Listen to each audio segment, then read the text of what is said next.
like start and stream with a little emotional terrorism.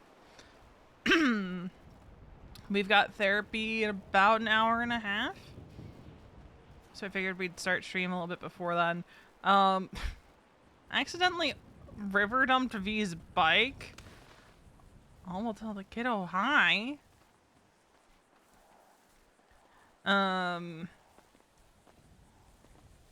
But accidentally ocean dumped the bike because it was dark and raining and I made a wrong turn on the path. So we're gonna go steal a car.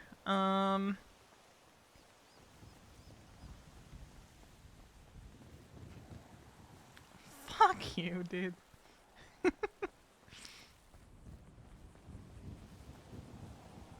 But we got therapy today. V finally wrote down her nightmare scenario.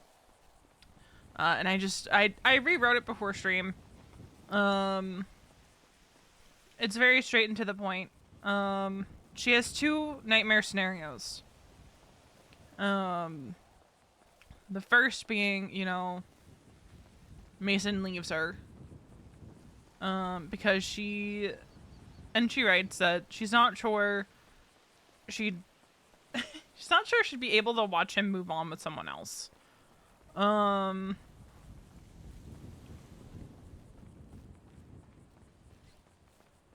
The second one is one that she's like, I know for a fact that no amount of survival, quote unquote, survival planning will help me survive that one. And that's like if Mason were to die. Regardless of if they were to get... Okay. Regardless of if they were together or separated. Hi, can we run up the hill, please? Away from the danger cat. She is like undoubtedly like no matter if we're together or separated or not talking, she's like I don't think there's any amount of survival planning that would have me coping well with Mason dying.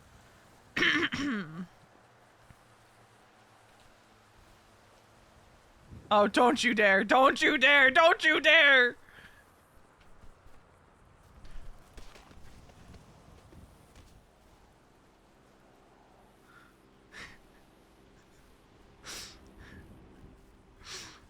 Why is it so fast? Also, like, do the Panthers not make a sound? Do the fucking Panthers not make a sound? I saw it. I didn't think I aggroed it. I thought I was far enough away that I didn't aggro it.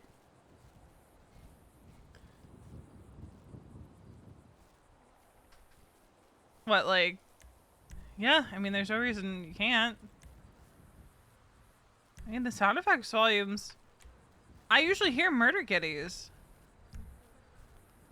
So... This isn't canon. This isn't canon. Not canon. This didn't happen. But, like, here's the thing, right? I saw it on the rock. I gave it such a wide berth. No. Not canon. Didn't happen. Nope. No. Not canon.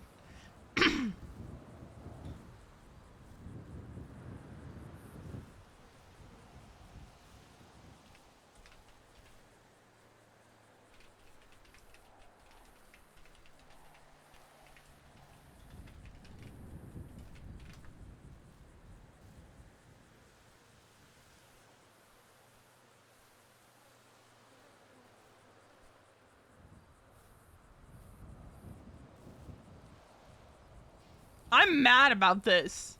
I want you to know, I'm mad about this.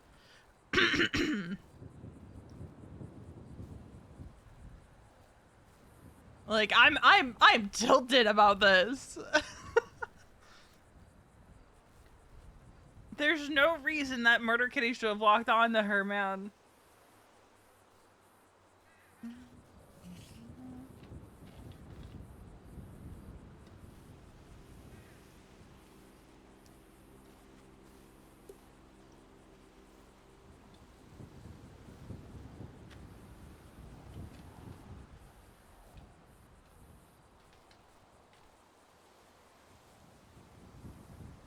It's only a scratch. Barely even bleeding. She'll go to the hospital as a precaution.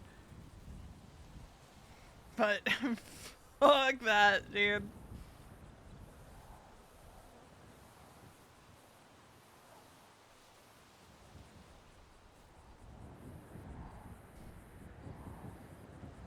Fuck that.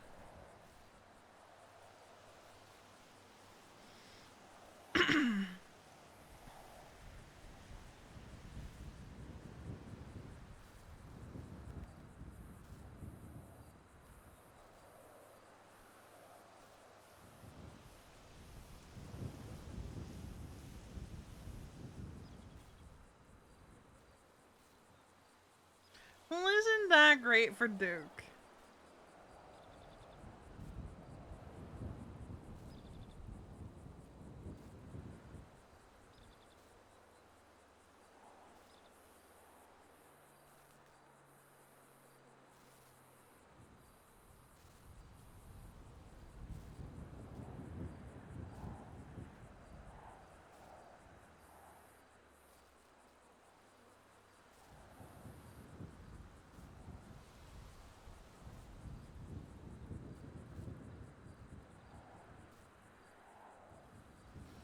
Oh my god.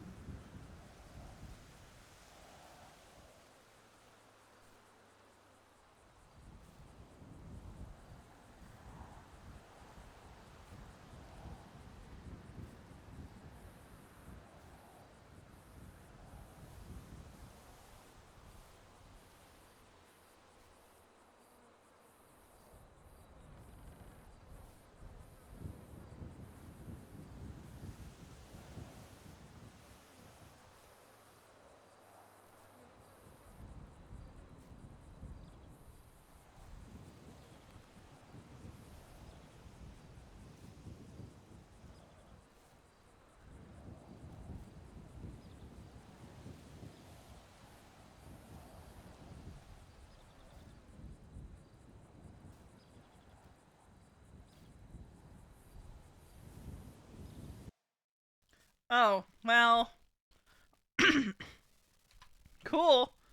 Sick. Love that. Love when I crash waiting for EMS.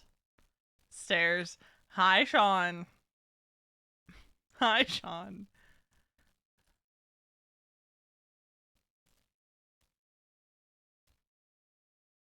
Look. Look. Getting bitten by a murder kitty. Not even the worst thing that happened to Veronica this week.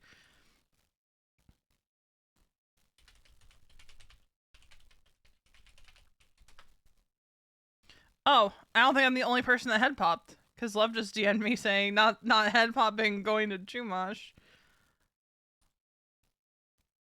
So I guess that was a server thing.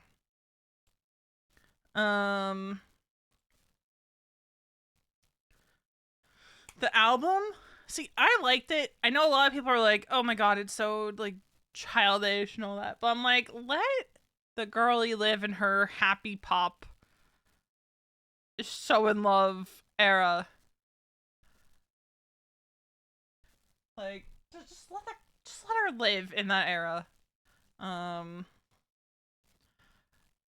did not like ruin the friendship at first. I was saying to Sauce, like, as I was listening, I was like, dude, like, I don't like this song. And then the bridge hit, and I was like, I take it back. Actually, what was my exact DM to him? Hold on. Going for DMs.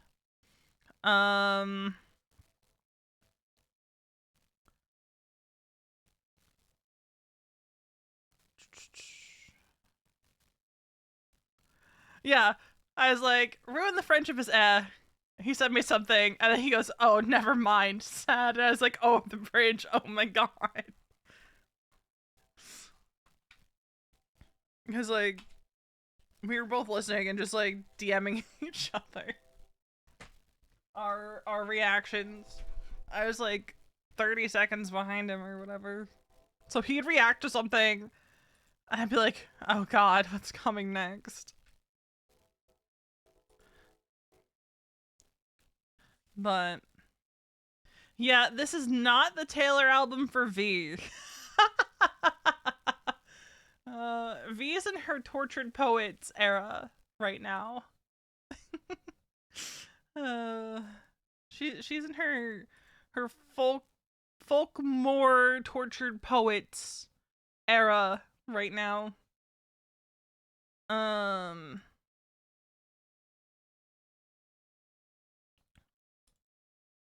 I just as like a nice little reminder. We're seeing how this arc plays, and oh, I know what song I was gonna add to the playlist. I know what song I was gonna add to the playlist. I forgot to add to the playlist. Who remembers this one from 3.0? It's one of Ellie's songs.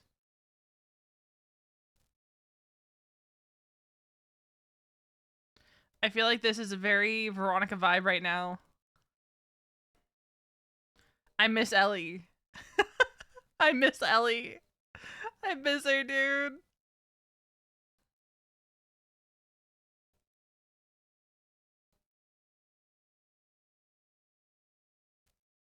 Where We've Been is another good one.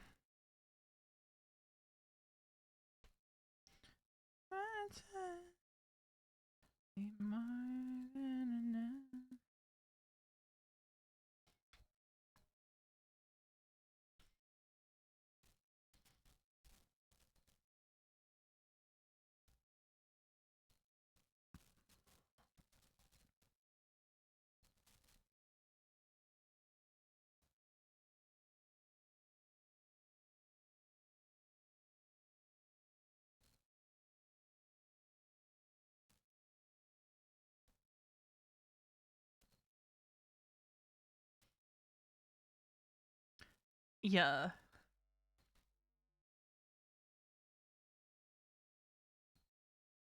Oh, I put the wrong BRB up.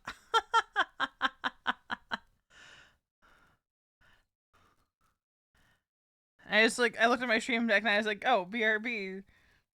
Wrong one, Mel.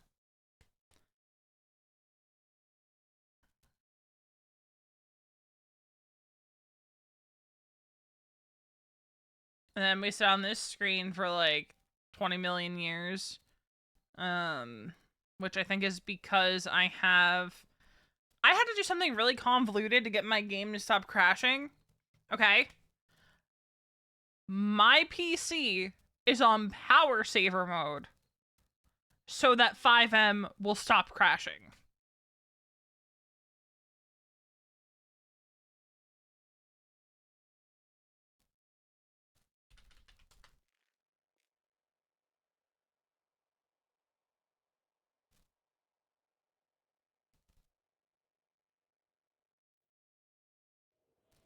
Well, on the upside, hey, get that off. You don't have that on right now.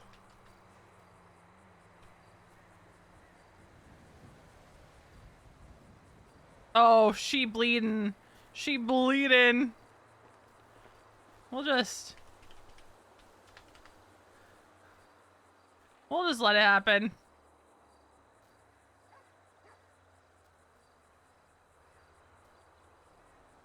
Oh, yeah. I think the entire server went with that.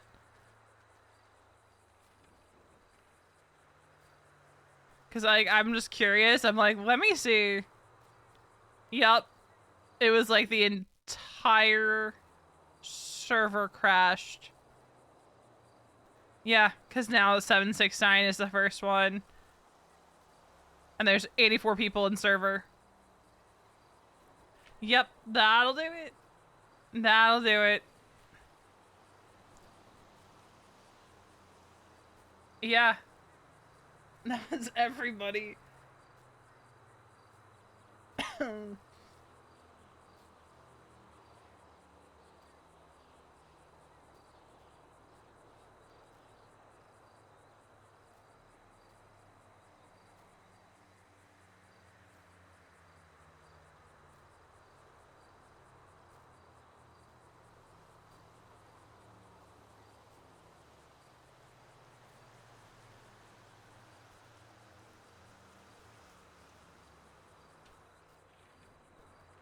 But yeah, we got therapy in an hour.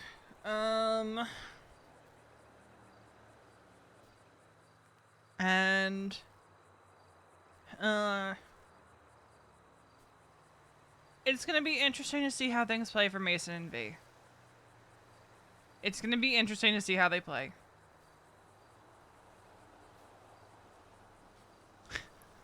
Sauce and I were talking about some wild ideas last night that are like, it's like these things would never happen, but like they were.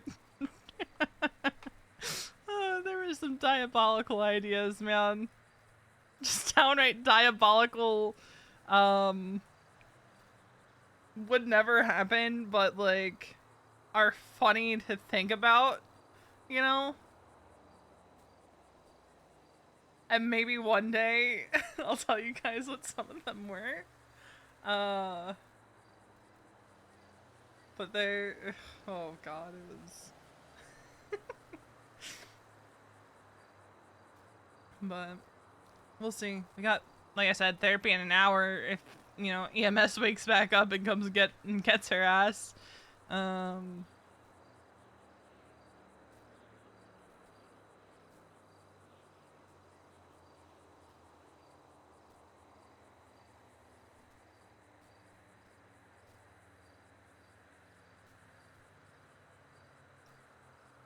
but the poor girl is going through it right now. And it's like, I think we've only just scratched the surface in therapy of like all of her problems. Like right now, she's heavy focused on the relationship stuff because like that's at the forefront of her mind. But there's definitely offshoots that she probably needs to talk about in therapy. Her relationship with Kiki is one of those things.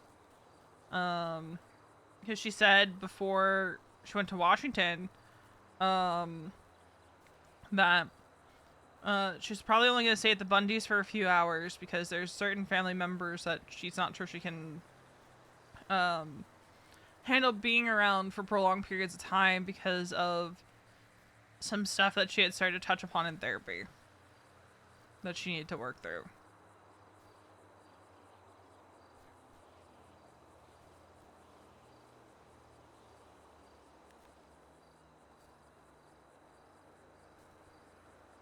Yeah. Look, Lottie and V hunting yesterday was a vibe. How could Kiki leave us?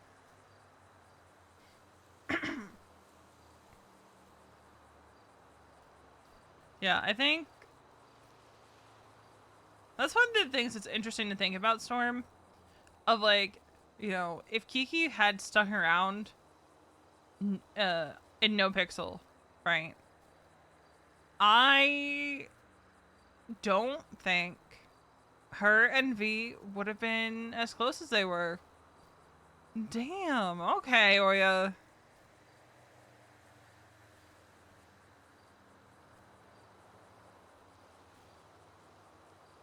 Yeah, I think they bumped the pay for hunting, for sure. But yeah, I don't think, like, in an alternate timeline where Kiki didn't move away, I don't think her and Veronica stay close. I think they end up having a massive falling out at some point.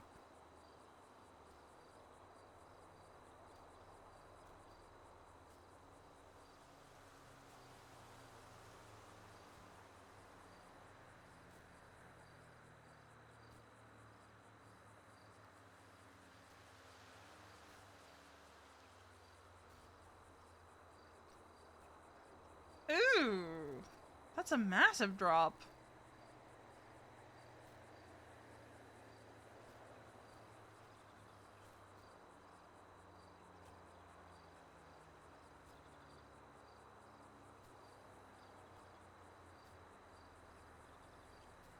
Oh, there's no EMS on duty right now. They're not back from the head pop yet. Because if the EMS was back on duty, it would say that there's EMS.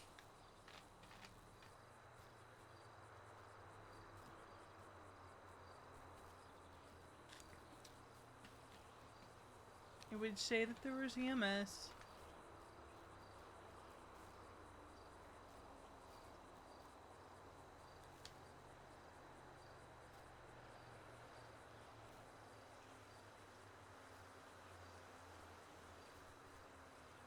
That's one of my favorite things that they've added in the last few months is that once the respawn timer runs down, it will actually tell you if there's EMS on duty.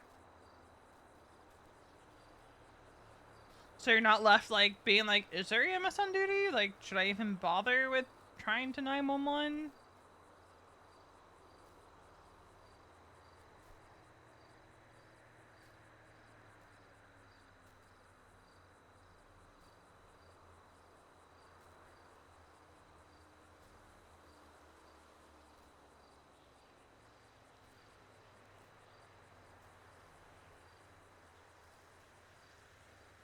Would have been great if it was there when we were EMS.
Okay.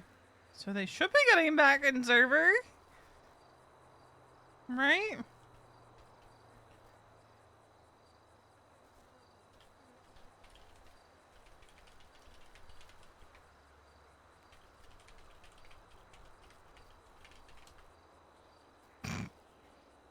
We'll just do that real quick.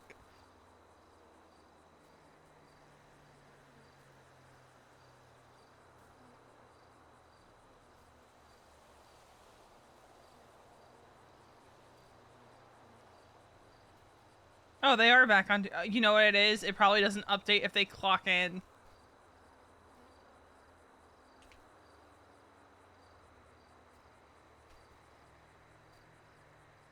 That's probably what it is.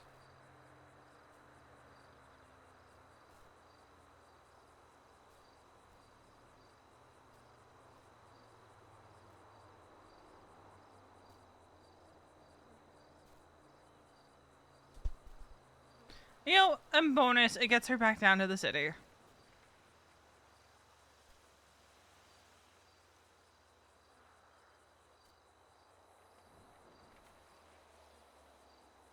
I wish you could see your indicators better when you're down.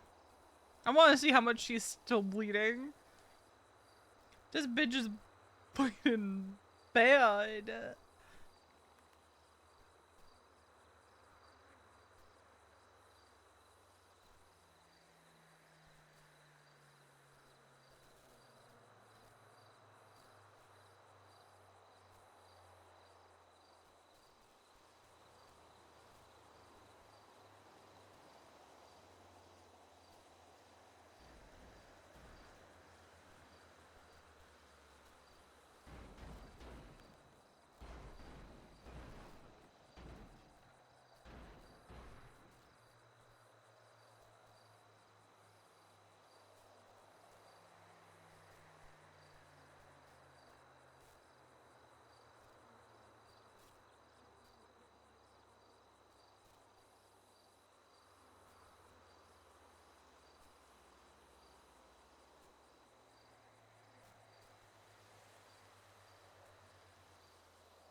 Ambos! Is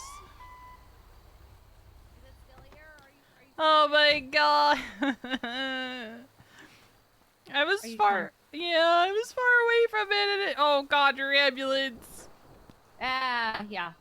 Yeah, it's the one that likes to hang out on that rock formation. I thought I gave it a wide enough berth that it wouldn't, Oh, want to yeah. try to eat me.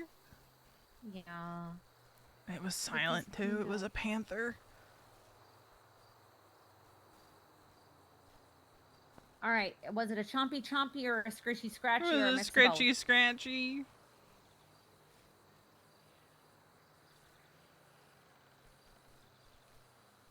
What happened to your ambo on the way up here? Locals. Great Ocean. They swerve one way, they swerve the other, and then right into me. Tracks. Did you engine swap your ambo? Yep. Yep. Yep. That makes it even more paper thin. Yep.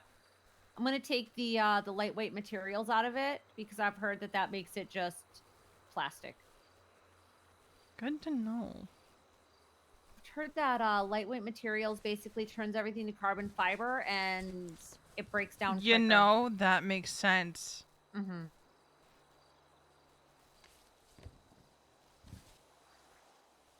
Troop leader Bringle's on duty. That means I can start getting my badges and everything. I gotta go off duty and talk to him.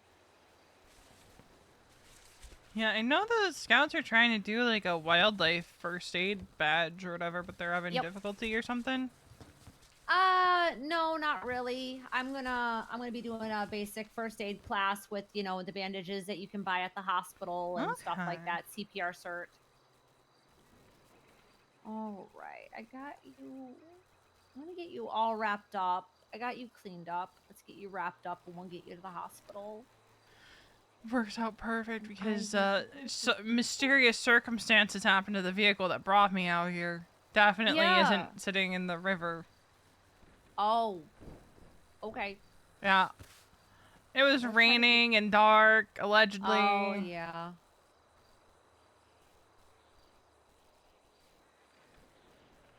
Sometimes a girl just wants to go for a jog. Yep. So I don't have my cut because I, was just going out and about and I don't want to wear my cut when I'm exercising. That's weird. Yeah.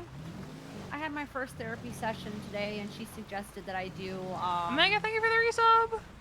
I exercise. Yeah. It's what I do. I'm going around the quick way so I don't have a lot of curves to deal with. Bless. Great Ocean is the absolute worst. It's a nightmare to drive down. I would always, when I was EMS, I would always take Los Santos Freeway north. Or I would take Life Flight. But this is back in the day when we had the big yellow monstrosity. Oh, okay. Yeah, I'm not a flying kind of girl. I did just get probationary water rescue. Okay. Yeah. Yeah, I think I was water certed at one point, but it's like, it wasn't really my deal. I got it just to be a completionist. Yeah. I'll never do the Infinity Gauntlet because I have no urge to fly. I have no want to fly. I learned to fly because it was just needed at the time. I accidentally jumped out of Life Flight my first lesson as I was going to land. And I have a little bit of PTSD about Life Flight because, well, the court case and, everything that was done and all that great stuff. Yeah. Wonderful. I hear a helicopter over CMC and I get a little bit of PTSD. I'm just like, Are you authorized to fly that right now? That kind of deal? Yeah, is it Life Flight or is it somebody else coming to gas up or somebody doing something stupid? Please don't do anything stupid. I wish you guys still had the yellow monstrosity that we had back in the day. Oh, I wish. I wish I could paint my ambulance. That's my Yeah, big it wish. used to be the Speedos. Long time Imagine ago. me rolling around in a purple, So, a smoky lavender ambulance with a hot pink back in the pearl. day, there was, like, when we had ambos that were able to be painted, uh, very strict guidelines from the government on what colors we could use. Um, Kiki wanted hers to be green, and she was told no. She couldn't even Rude. have a green pearl, so what she did is she found a combination that made it look green, but was within the parameters of the guidelines that we had. Okay. And like, I would have my ambo, for a while it was painted black with a blue pearl. Ooh, nice. Uh-oh, someone's calling me. I don't know who, Uh-oh. because I feel like everybody had about a narcolepsy there. Yeah.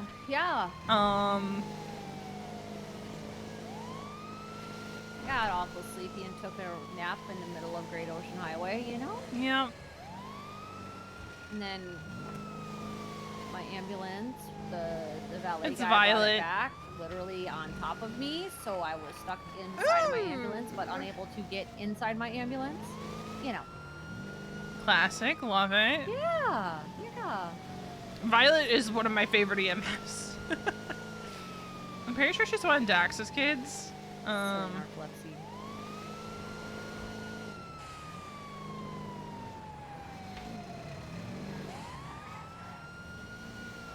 If I hit one more local, this thing's going out. And they're not moving out of my... Oh, no. I say something and they start moving out the way. Yeah, I think they'll tend to move. Like, if you're in the left-hand lane, they'll try to move to the right. But if I'm going super fast, they do it so late that I'm already swerved over into the right lane, and they're in the... Yeah. Yeah.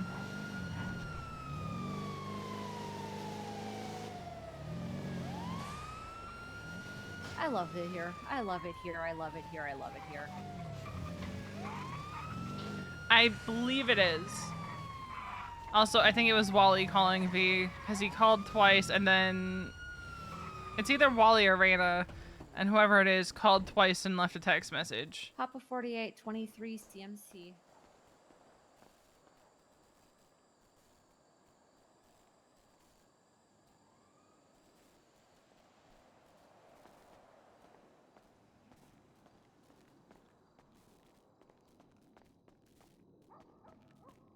Alright. Their doctor's on duty today. Charlie was.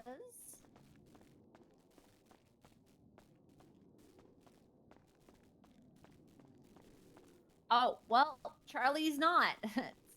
Literally just went off duty. Oh, good. Dr. Payne will take good care of me. Yeah, some people don't like Dr. Payne, but you know, he's got a way about him. Look, he's just as qualified. He is.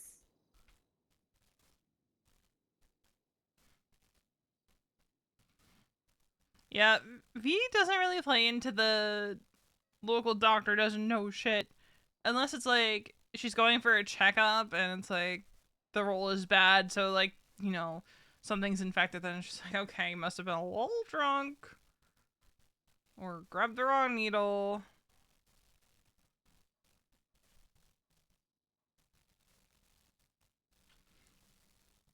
Alright.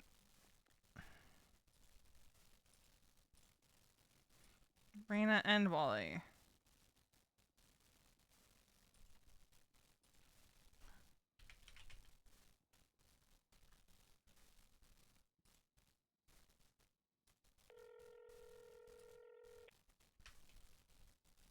Yo. Hey, what's up? I'm just letting you know I'm gonna be like kind of around. So if anything Okay. goes down, I'll a Okay. call away. Did you and Raina fight? What? Yeah. Okay. Well, I split our conversation into two parts. One is the sergeant at arms, and then one is myself. So, and she just apologized. So I don't really. She's gonna be upset all day. So. Yeah, she's asking if I'm busy, if it's okay, if she chills with me. You both called me, by the way. Yeah. Well, I was calling you to say that I'm gonna relax for a bit at the house, and No, dude, do what you need to. I'm going to therapy in like less than an hour. Okay. So like I guess I'll check on her and then go to my therapy session. Okay. I'm right. not gonna have like all this time in the world to sit with her and let her feel her feels. So Yeah. I mean, I'm sure anything helps. So, how bad was it? Like, I mean, I said like I said on the personal side of things, like, you know, I'm pissed off, like I'm frustrated as fuck. I don't like as a surgeon at arms, it was somewhat professional and like truly think about it a couple way. And I was like, next time I'd like to see you think a little bit more before you act, and not just do something on impulse. yeah, because like, what if There's it was someone who was actually like affiliated, absolutely, right? 100%. Would she have done the same thing? Yeah, Like, we don't know. I get it, like, defend your fellow club member, but in that situation, it's not like you were incapacitated or injured. Yeah, you're not defending anything at You're that not point. defending anything. You're just taking out your anger on someone who is a little bit of an idiot. Yeah. Oh, he definitely is an idiot. He's as stupid as fuck. He's a moron. Yeah, I don't know. You know, there's also like other options to think about. Like, okay, Lucas, let's say Lucas did set us up with these guys, okay, and he was lying. Mm-hmm. Well, we can do the exact same fucking thing back to them, like easily, and get all of our shit back and get our fucking get back. Like, it's not a big deal. I think the anger was Because someone got hurt. misdirected. Yeah. Like, yeah, be angry with Lucas, but didn't need to be violent. The violence should have been targeted at the Thompson twins. 100%. Well, dude, Lucas paid his fucking dues by giving us $50,000 Yeah. for all of our guns back. At that point, there's no reason to shoot him. No. I think if he hadn't given you money back or something like that, or made up Sure. for it, sure. Yeah, Give him a absolutely. shakedown of give me money or like get me a new gun or I'm gonna fucking shoot your toe off. That's exactly what I did. That's exactly what I did. And then Raina took it a step too far and tried to shoot him and kill him. Like, it's like I already figured out the solution. You don't need to act any further. Which is probably what I should have said, but yeah, it is what it is. I mean, learning, because this is like, I think the first time. Well, actually, no, I know it's the first time she's been in that situation. Particularly since, you know, she literally just got her cut 2 days ago. Yeah.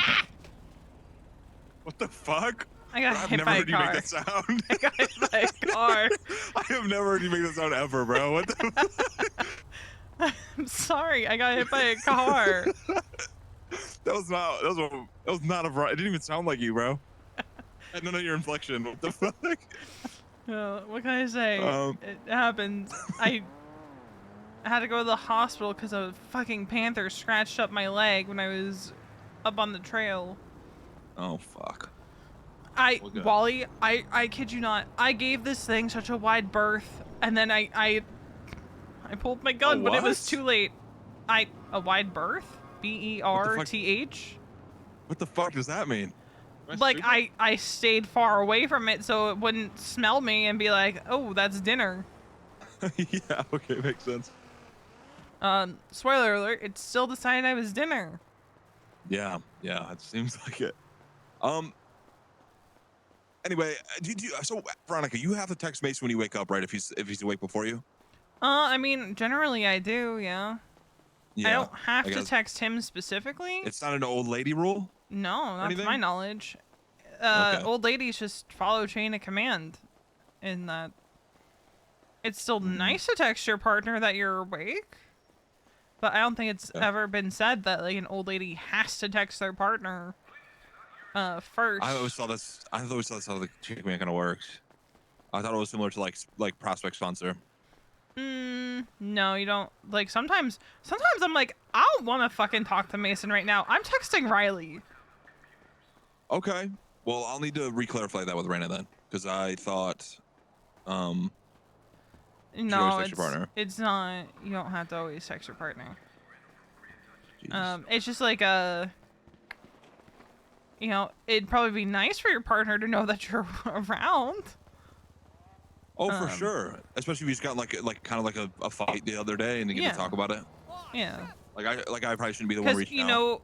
know where she's probably getting confused is I did bring up like the chain of command stuff to her in that regard of like, yeah, generally like you wouldn't jump right to like if it's me and Wade awake, you're not gonna text Wade that you're around first.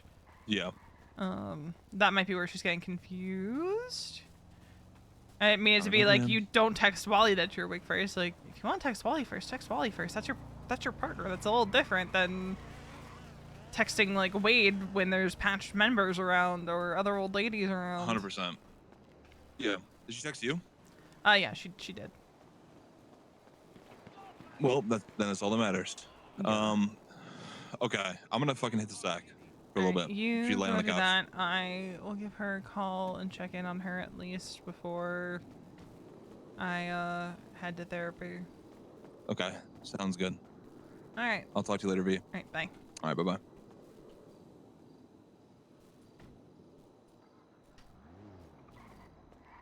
Hey, what's up? Hi. I got Hi. therapy in like 40 minutes, but I can hang out until then. Yeah, where you at?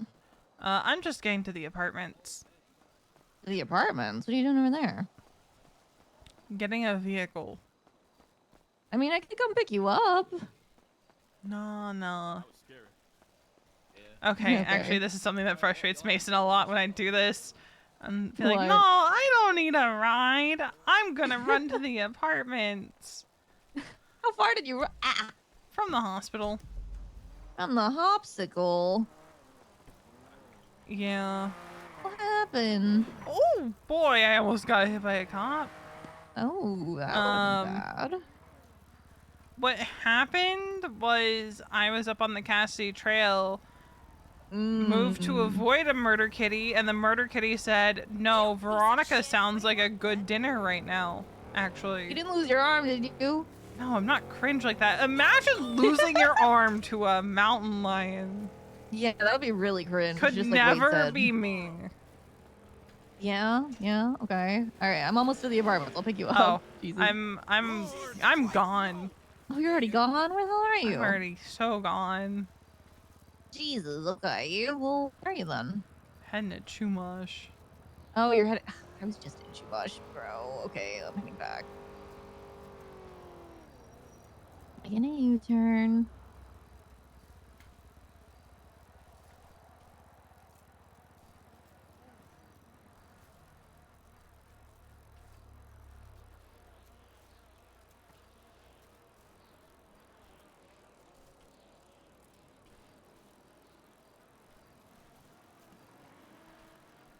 What car did you grab from the apartments? Club? Sure. Sure. I grabbed a car. The fuck are you driving right now? Driving, sure. What is happening? What are you talking? Huh? If you drive a bicycle, sure, I guess I'm driving.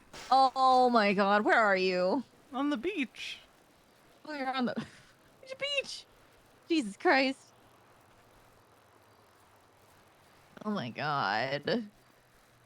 Owls. What part of the beach you on? You near the resort or like way before that? I'll be coming up on the resort. Let me see wherever the hell you are right now. What if I just ride my bike to therapy today? What time is therapy? 8. Oh, okay. Where the hell are you? So I'm coming up on it, not that I was at it. Yeah, but I'm like way driving down the stretch to the beach and I still don't see you. I think you and I have 2 different definitions of coming up on. Apparently, because I'm all the way over by... Oh, there you are.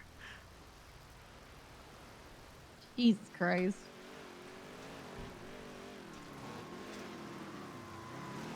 Honk honk. Hi. Hi.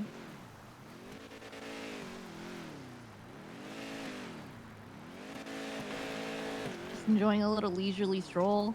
Yeah. Oh, fair enough. What's up, Buttercup? Not much. I yapped with Wally and now I'm here. How'd that go? Not great, but I also anticipated as much. How we feeling? Pretty awful, but I mean, not as awful as he probably feels right now, so. Yeah, so I'm just carrying on. Okay.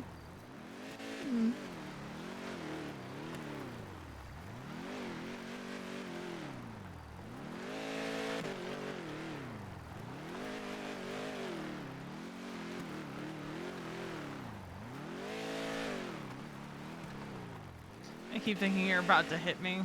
I'm not trying to.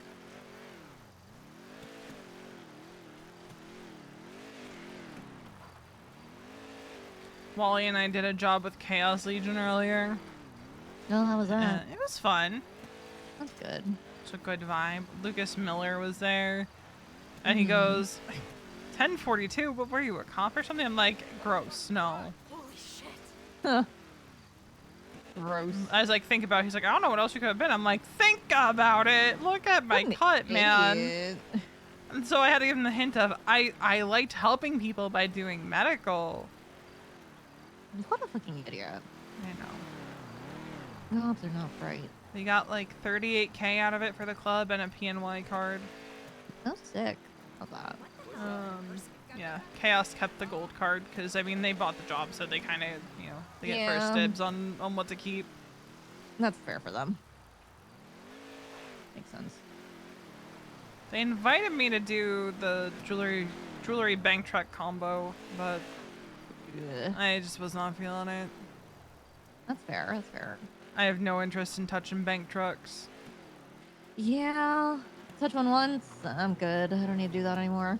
Yeah, I did one once, and that was enough, and that was cooked. It was me, Wally, Lane, Oh yeah, Benji. I remember that. Benji, and someone else from Benji's crew. I forget who. I did. Oh, I know what you're talking about. Yeah. Like I did mine like late one night with Wally, Gareth, Duke, and I think it was Georgia. Like we wound up getting out with all the stuff, but like holy shit, it was kind of intense. Yeah, and then the next one I did after that, we got robbed by like, I think it was like 3 different gangs. Ooh. I think. I know for a fact ADMC was involved in that one. Of course they were.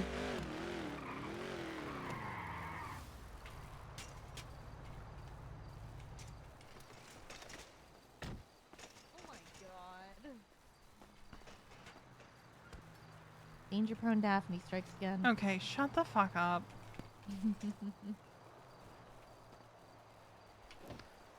Locking it to the post. Alright.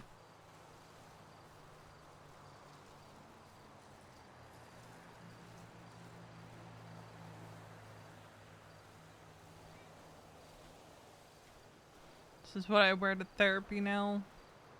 Alright. Very cozy, very comfortable. Might go change. I don't know.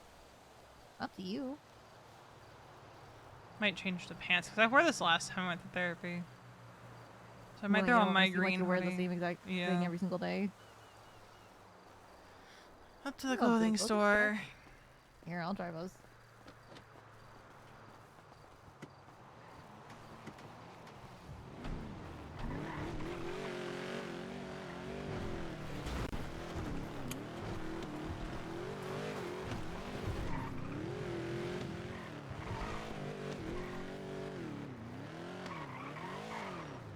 Oops. A little too close. Let me fix this.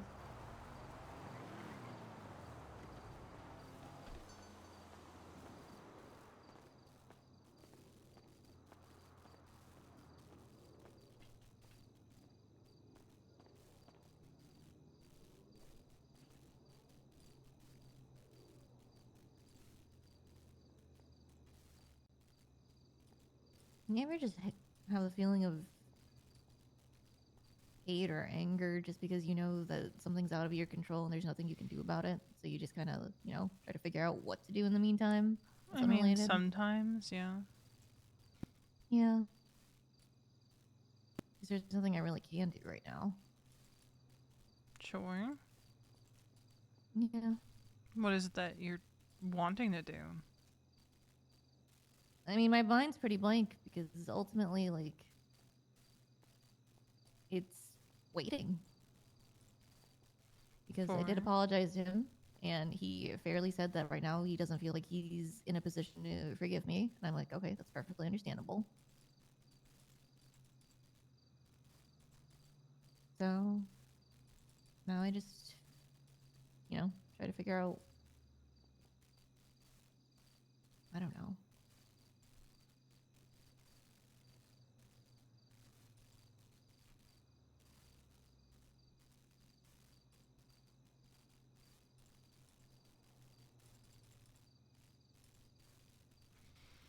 Well, I think he just needs to just take some time for himself right now.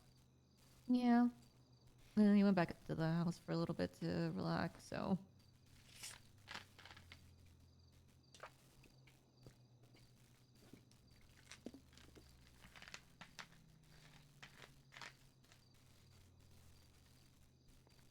The most I can do right now is just control myself and not be impulsive. Yeah, being impulsive would not be a good look. Oh, definitely not. I already caused enough trouble.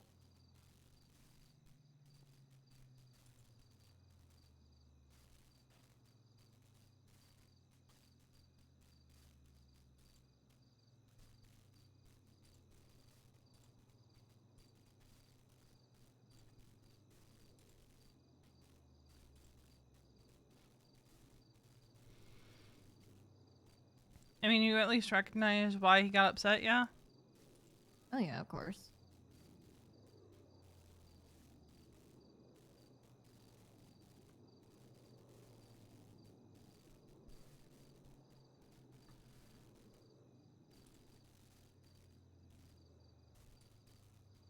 Double hoodie action?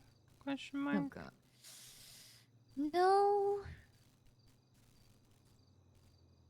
Oh, my Double God. hoodie.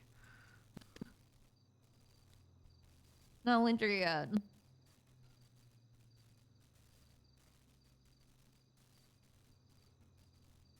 It's not about the temperature, it's about comfort. I don't know. Double hoodie just doesn't seem comfortable.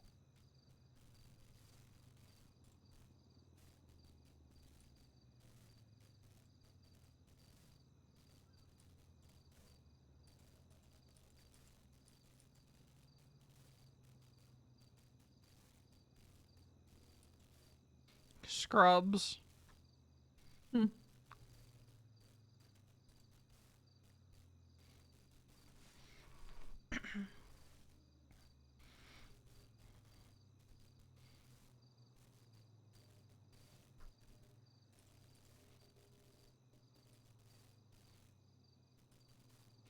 I just like being comfortable and cozy when I'm at therapy.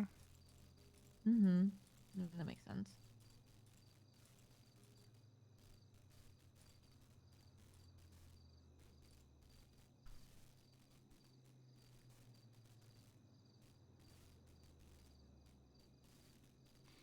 I used to have a specific therapy fit, actually. Mm-hmm.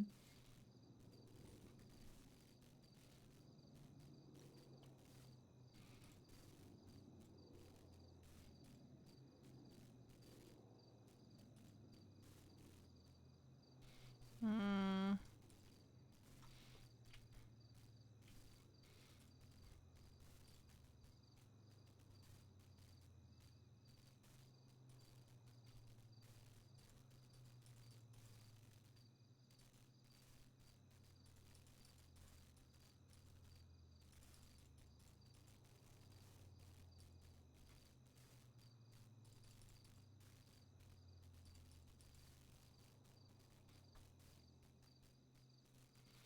I'm wearing this in a minute.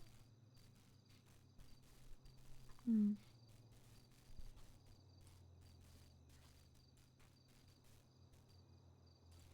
But I think I'm gonna go with one of these.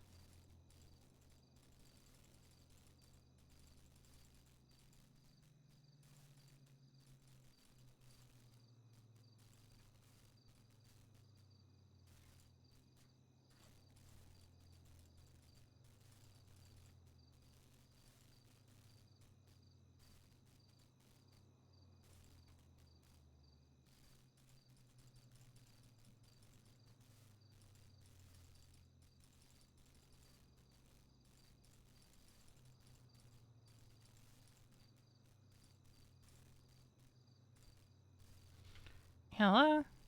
Hi. What are you Hey. doing? Getting changed at the Chumash clothing store with Reina. I have therapy in a little bit. Oh, I thought you were gonna go to the thingy. The rave. Is it a rave? I thought I it was don't just know. a release party. Oh, I don't know. There's multiple things going on today. I don't know which thing's which. But yeah, I got therapy at 8. I don't know what Reina's getting into though. Oh, the rave is at started like 30 minutes ago. Oh. That is Idol's thing, which is What's the other thing? interestingly timed at the same time as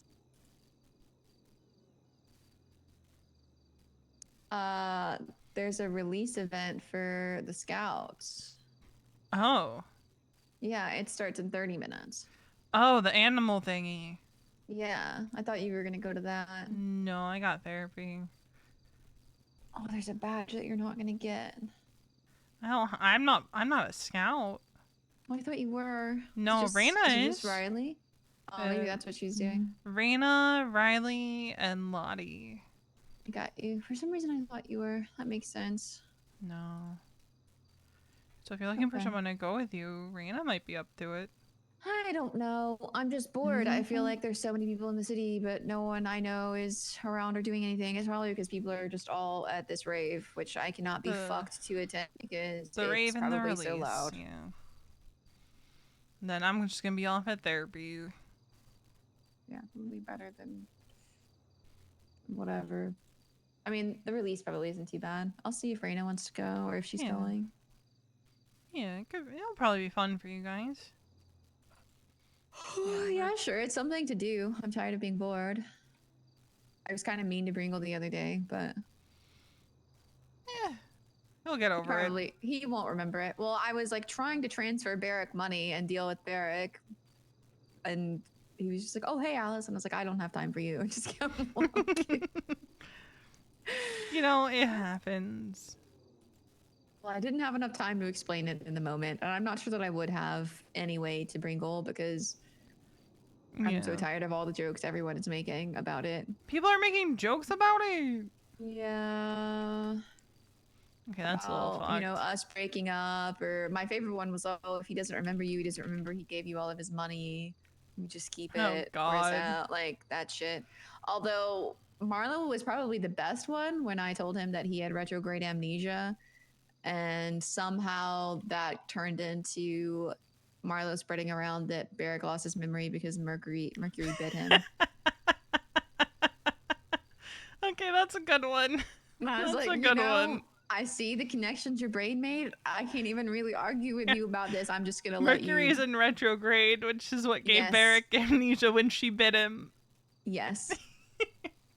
So now Merc, like if you see people talking about like I would let Merc bite me, it's because of that. Okay. Noted. So, yeah, so Barrick has amnesia because Mercury bit him. You know what? That's Yeah. better than what actually happened. Yeah, he started explaining it to people and they were like, really? And I was like, I don't even have the energy to argue with him right now. So yeah, that's the thing that's going around. I don't know how Barrick's gonna feel. I wish I didn't have eyes right now. I feel like I just I saw 2 raindrops. Hello? huh. The sky is not. What's happening? For once I agree with Brian Knight. What? Water.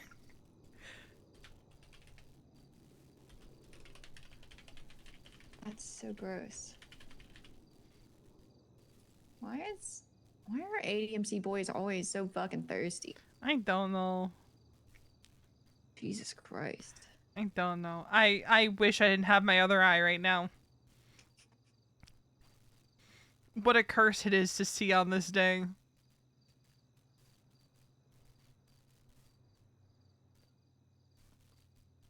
Gross. Alright, well. Sometimes you just gotta die, bro. Alright. Alright, well, we're in Chumash, so. I'm here too. I'm just not Alright. up at the clothing store. Well, we'll come down. okay. Raina. Okay, I'll see you in a minute. All right. I'm gonna grab my car so I can just go. Who was that thing you were talking to? Roddy? Alice. Oh, that was okay. I always feel weird when V says Alice instead of Allie.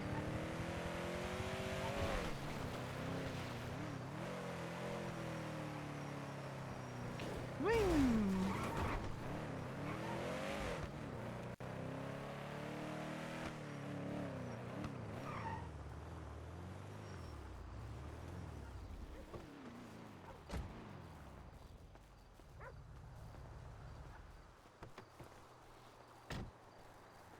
Hi. Is there a dog on the beach? I hear one, yeah. Huh. And I'm still perplexed. I just Oh my never God, hear it. That was so bad that Pixie's trying to delete water. That's crazy. That's crazy. I do hear a pepper. It's just weird because I never hear him down this way. Yeah, they don't usually go this far.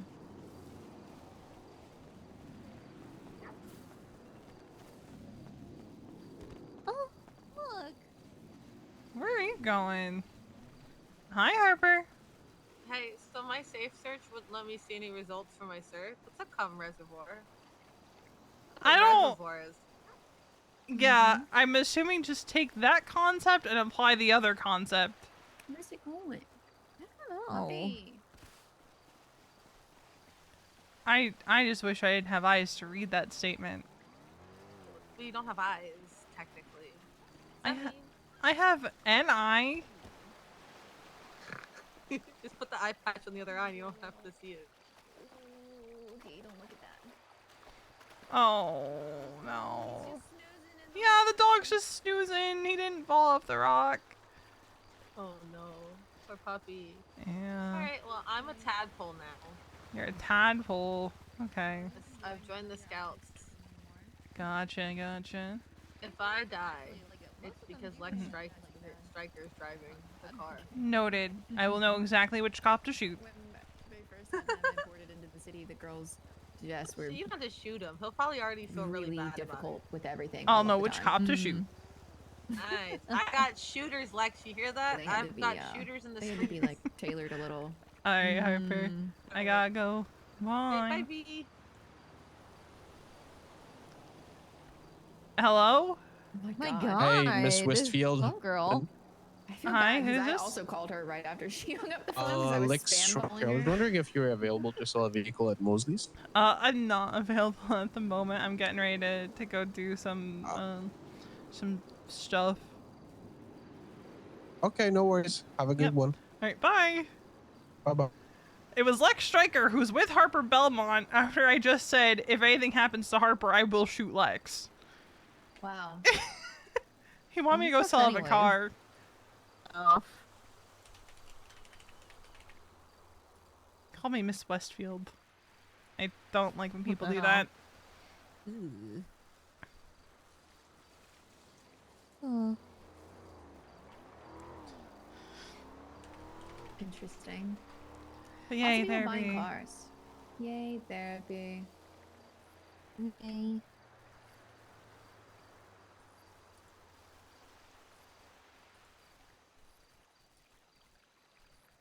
Hope you're super excited. I did therapy yesterday. There's finally a therapist in town that has no confliction. So Oh, that's good. I couldn't see Pixie because she and I were both seeing Winston at the same time, and I can't talk to her about Winston. Mm-hmm.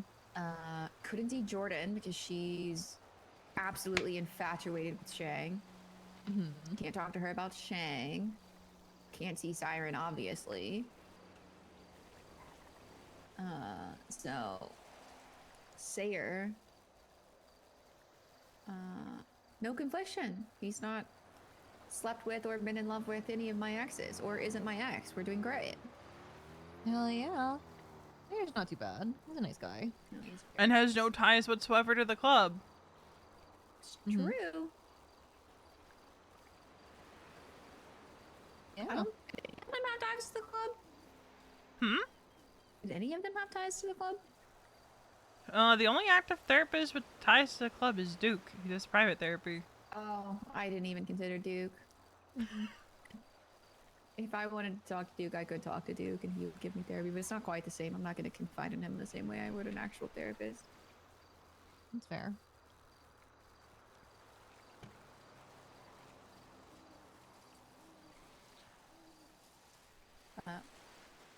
No, I wanted to go to the Vinewood sign. It's kind of weird. Vinewood sign. Vinewood sign. Yeah. Is that where the thing is? No, that's where Sayer wanted to go to do therapy. Because I told him like, the headache is giving, or the hospital is giving me massive headaches after they've put in the Halloween decorations. Like, I always struggle with it a little bit, but since they put in like the Halloween decorations, I can't even like drive near it right now. No shit. Yeah.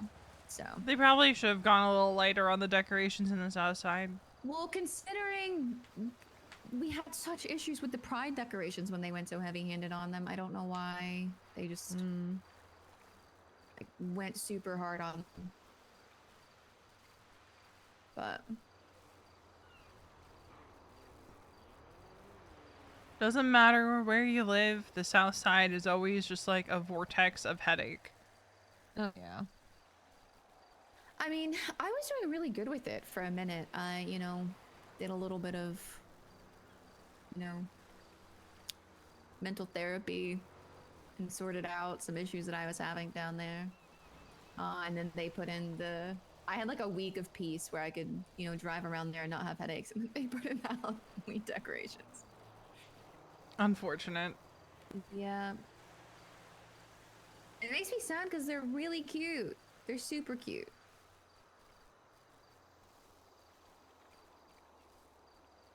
But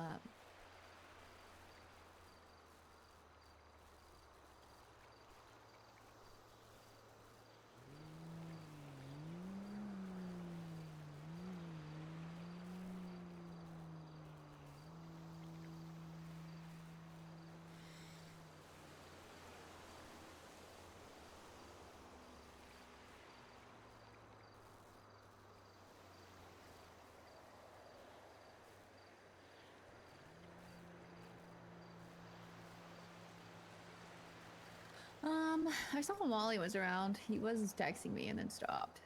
So I don't know what went he's to up to. bed. Yeah. Bed for a bit. Oh, I see.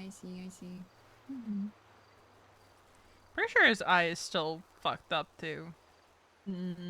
Yeah. I told him just get some eye wash sent to the house.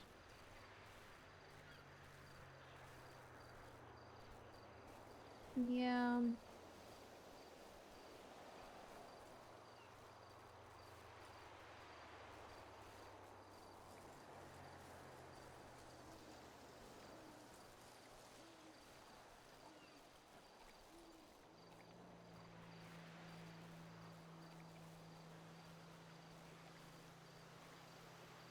Eric got medically cleared to drive. Oh, Oh. fun. Ow. Yeah. Fun. Hmm. Surely he's gonna drive at a reasonable speed in his He does. cars. He does because he thinks he's the fucking Okay, chief of police. okay. Veronica. So at least there's that going. That's the He one drives silver lining to the him speed thinking he's limit. the chief of police. He drives the speed limit. You don't have to worry about him going mock goddammit I know. and He got upset with me because I was doing 70 on the highway, and he's like, "Well, you're going under the speed limit, so you could get pulled over because you're impeding traffic." And I'm like, "Yeah, I think they'd forgive me because you have a traumatic brain injury." sometimes there's cars that literally only go 70. Yeah, I know. I didn't feel like having that argument with him. I was just like, "Look, the locals are crazy, and I need to be able to stop at a reasonable speed." And then no sooner than we had that conversation, we got towards the Mirror Park exit, and a car just was going at a 90-degree angle across all of our lanes. Jesus Christ. And I had to come to a dead stop to avoid it. He knows he's not the chief of police now, but that's the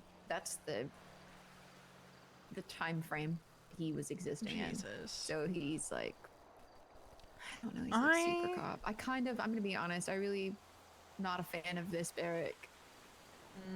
absolutely never would have had a chance if I had met him at this point in his life.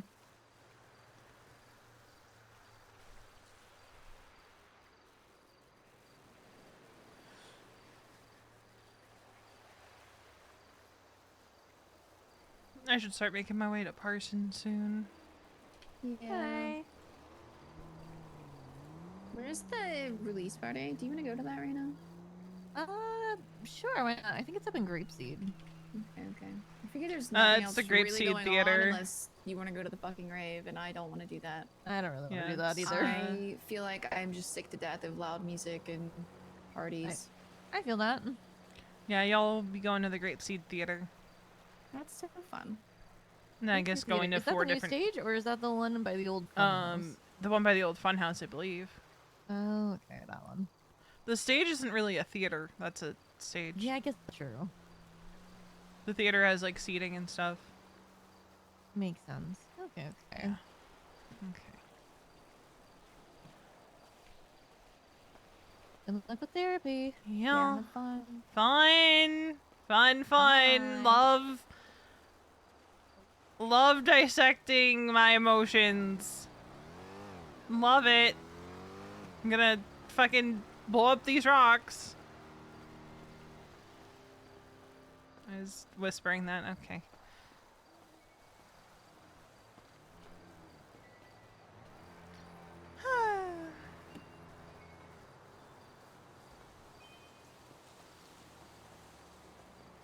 Yeah, V prefers to be dressed comfy when she goes to therapy. She's worn her cut to a couple sessions, but like as she's gotten more comfortable, she'll go in just like a baggy sweater or Mason's hoodie or just something more comfortable that the cut doesn't really fit over.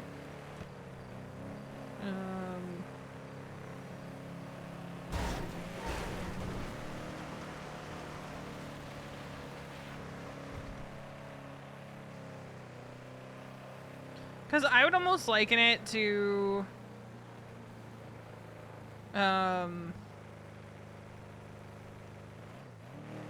visually the cut kind of being like a little bit of a shield for her. If that makes sense.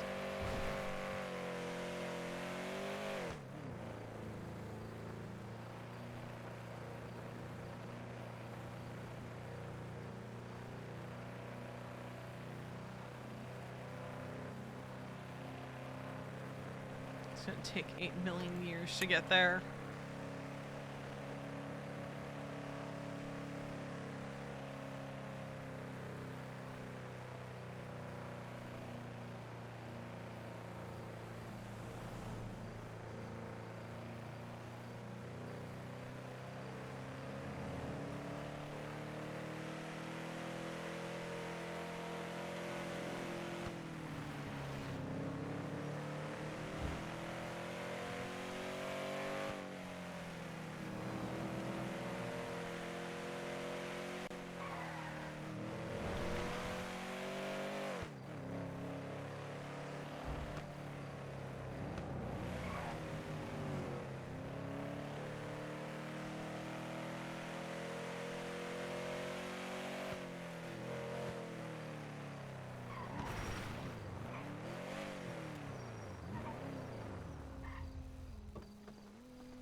I wish we could get gas here. How are cigarettes looking?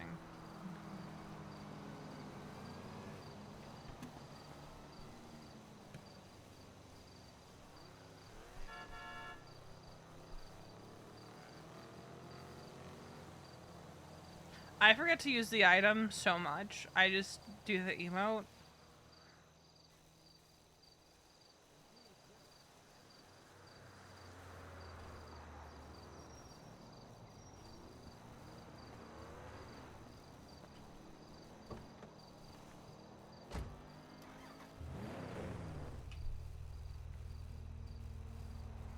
Because what it was I was tired of getting into scenes and then having to readjust and lose the prop and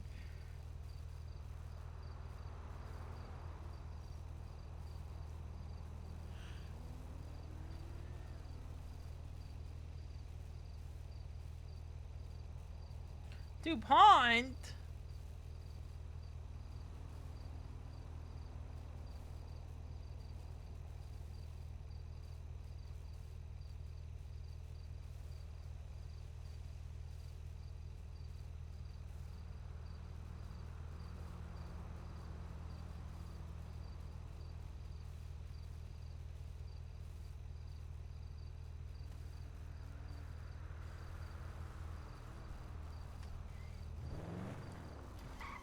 Oh yeah, Nereus, to catch you up to speed on why Raina and Wally were fighting, I guess there was an incident with the Thompson twins last night, where Wally's friend Lucas was held at knife point, said he was going to see Wally and Chumash. The Thompson twins showed up. I guess Wally and Raina got robbed of, guns. Oh wow, we're here first. Wally and Raina get robbed of their guns. What you call it?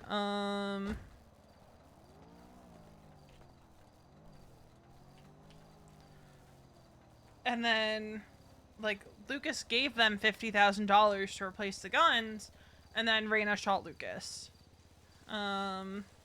Is the TLDR. Because, like, there had been threats of torture from the Thompson twins and all that. Ultimately didn't happen.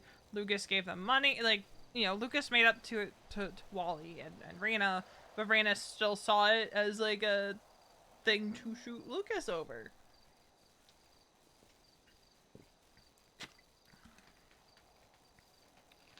And while V can understand her perspective, she's more so in agreement with Wally that it was kind of, her anger was misplaced, because instead of focusing the anger on the Thompson twins, she focused her anger on Lucas, who was just as much a victim of the Thompson twins as Raina and Wally. And, like, Lucas hadn't met the Thompson twins before. He didn't know that they're dumb as rocks and probably easily tricked. All he knows is he's being held up at knife point.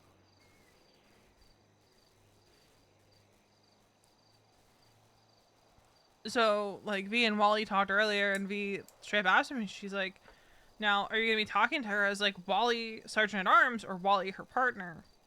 And I think they settled on, like, it's a situation where Wally needs to be both, you know, Sergeant at Arms and then also, you know, Wally her partner. And V's just like, damn, really speed running that, huh? really speed running that one.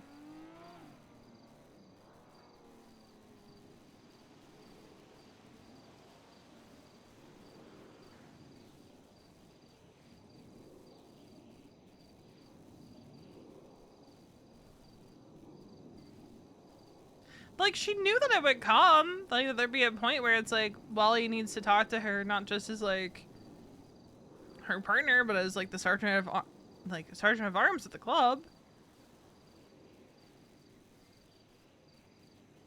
She just didn't think it would take 2 days.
Yeah, I don't think Reyna shoots Lucas if he's affiliated. But you know, V and Molly can't know that for sure. Like, I mean, there's a reasonable assumption that she wouldn't have, but they do still have to like think like, you know, what if Lucas was affiliated?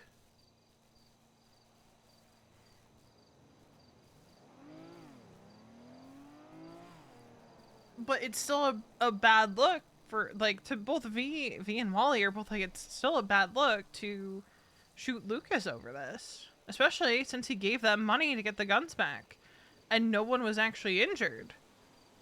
Right? I think that's the key thing for both Reyna, or for, not Reyna, for both V and Wally, is nobody was injured in this. And to be frank, right? It should have been Wally's call on if anything happened to Lucas. Right? That's how V sees it, is like it wasn't really Reyna's place to make a call to shoot Lucas.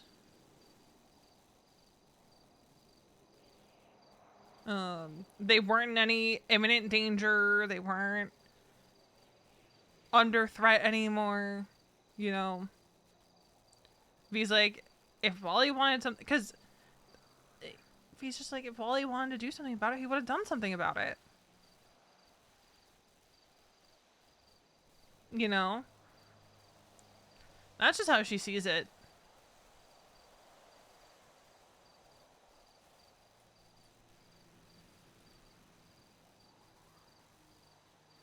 I think Reyna is going to have, like you said, Kang, she's going to have a learning curve. I think V benefited from the fact that she wasn't doing crime, like a whole lot of crime, before she came into the club. She was still very timid and civ-minded and not, you know, not that Reyna would, like, I think jump to, like, shoot people over everything, but, I think V coming in the way that V came in, excuse me, kind of gave her the, like, a gradual ramp in, as it were. Yeah.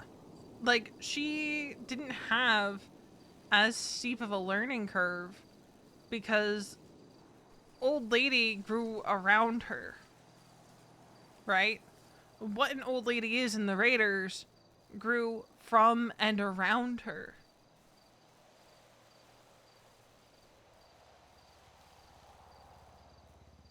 I think it was Duke. Yeah. I think it was Duke that said like it was stuff that could be corrected with fines and beatings.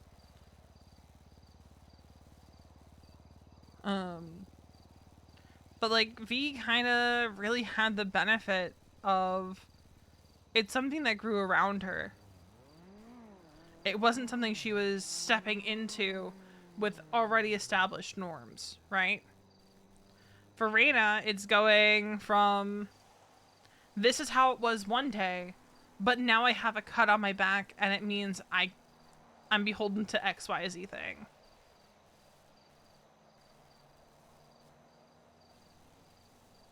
And it's like Wally said to V, you know, I don't know if I think it was like, I don't think it was during the phone call that Wally was streaming, but Wally said to V at one point of, you know, he's not going to contradict Reyna in the moment because, you know, that wasn't the venue to contradict what Reyna was doing or saying. It's just something that had to be let it play and deal with it later away from Lucas.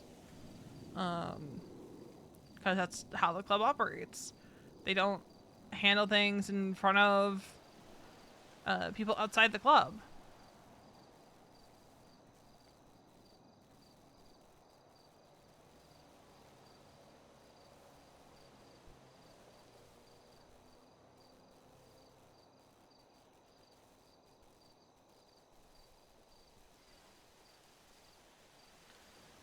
And V's like, yeah, I think on the other thing, V's like, yeah, I think Raina misunderstood what I was talking about chain of command, because she's like, she should still feel comfortable and stuff calling and texting you that she's awake, because that kind of falls outside the chain of command stuff, because like that's your person.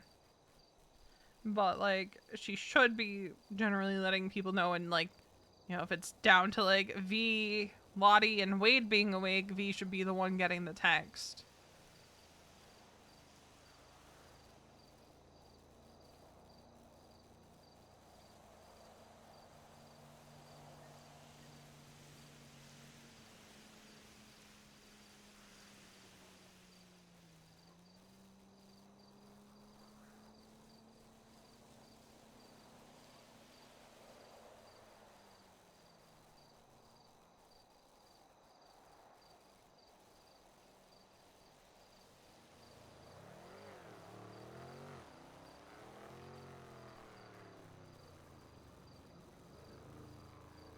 Yeah, the Thompson twins are stirring up a lot with the MCs.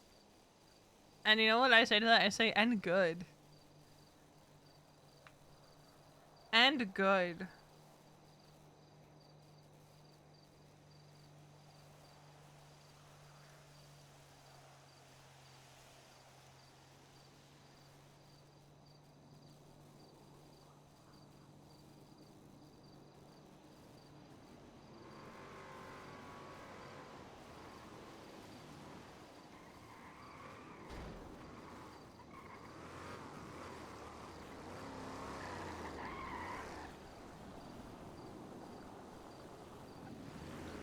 Yeah, Barky and Baza. Alright, we're going black bars. Hi. How are you doing? Okay today. Okay, that's good. If you want to go sit down, I just have to call somebody really quick. I've got a patient that's been kidnapped, so Oh, yeah, so I'm just okay. gonna check in on that before Yeah. before I turn off my phone and we get started. Alright. Okay, be over there in a second. Alright, you guys get me out of black bars for a couple more minutes.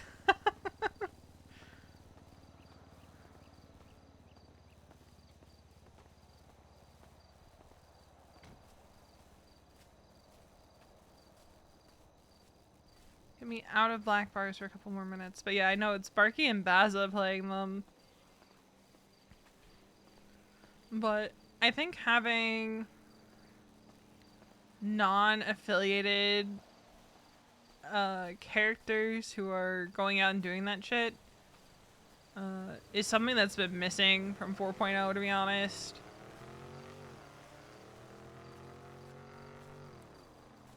Because, like, a lot of times what happens is, like, shit happens with another group, and then it's like, ooh, I don't want to touch that because it's going to spark a fucking war.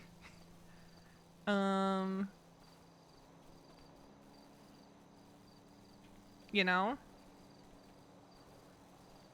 It's like, ooh, that's gonna... So having something where there's, like, this conflict and it's not going to lead to a war. And there can be... Not that... Yeah, there's a lack of SBS-ish characters, and I think... One of the things that, really, there was a glaring lack of in 4.0 was the SBS characters who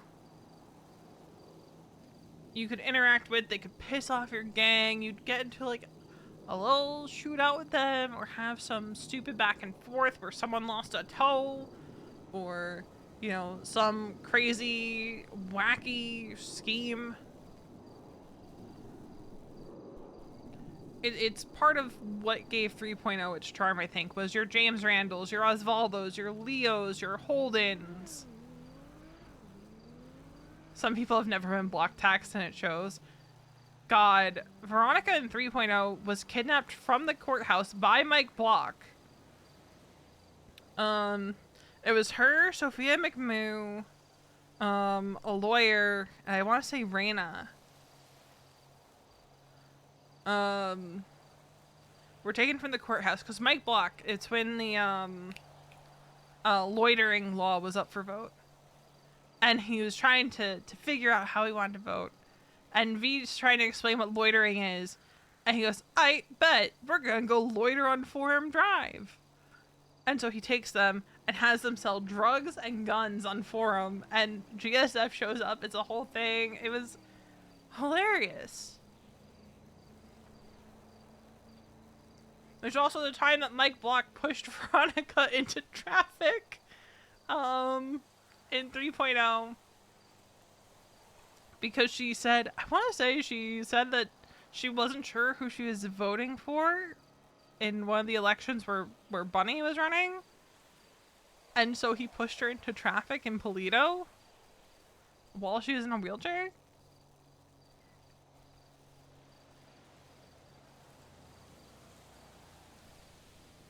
So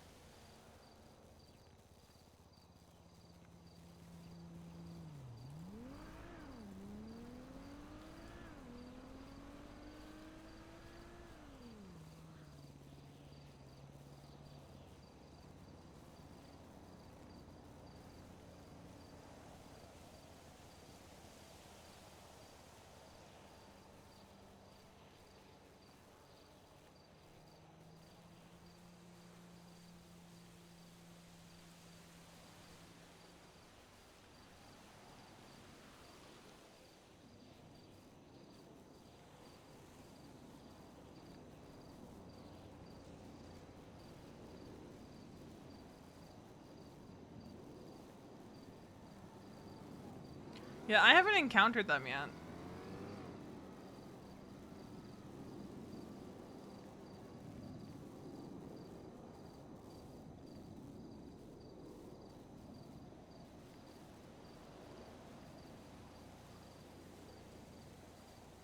God, I miss Billy Fresh. I'm gonna say it. I miss Billy Fresh.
Okay, about that.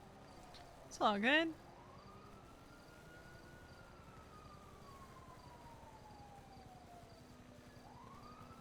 Oh, sounds like they have air one out. I don't know what it's about. Just a mess of a situation.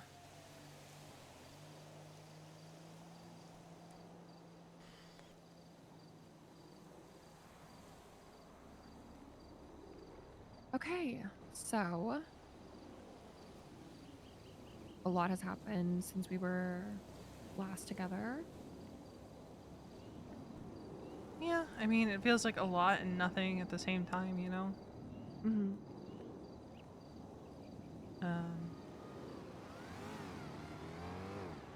I don't even know what it was. We went and we did a job, and there was some banter on the way back, and it put me into like a not great mood pretty quickly. And then I was trying to calm myself down, and then one of my friends, Wally, calls me, clocks I'm upset because like I had been crying, because it was more or less like I was just getting it all out. Then Mason called me to check in when I knew that he had kind of gone to talk to his sister, probably so he could, you know, sort his shit and feel however he was feeling, because not gonna lie, I did jump out of a moving car, but it wasn't going like super fast. I just, you know, like I told you in text, like I just wanted out. And then I said, I don't care, when he asked what part of me thought that was a good idea. And he has not been home since that night, so...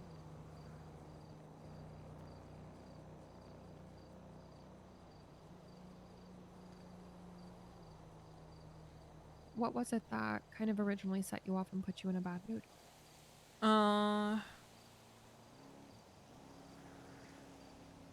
I think I had already been sitting in a little bit of anxiety that day, but I brushed it off. Because, you know, it's just, it's like, okay, we have this big thing happening tonight, and I'm just excited and maybe a little bit nervous for it, because it's like a really happy thing, you know? Yeah. And then there's a building that we have where one of the rooms is just a really tight squeeze, and I don't like confined spaces, and I was like, I'm not going in, you know. Raina and Wally can do it.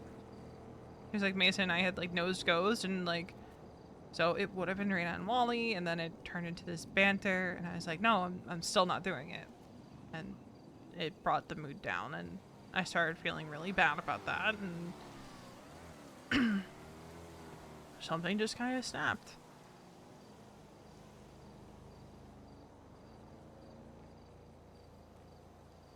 Yeah, sometimes, you know, I know that it might seem counterintuitive to a lot of the stuff that we've talked about.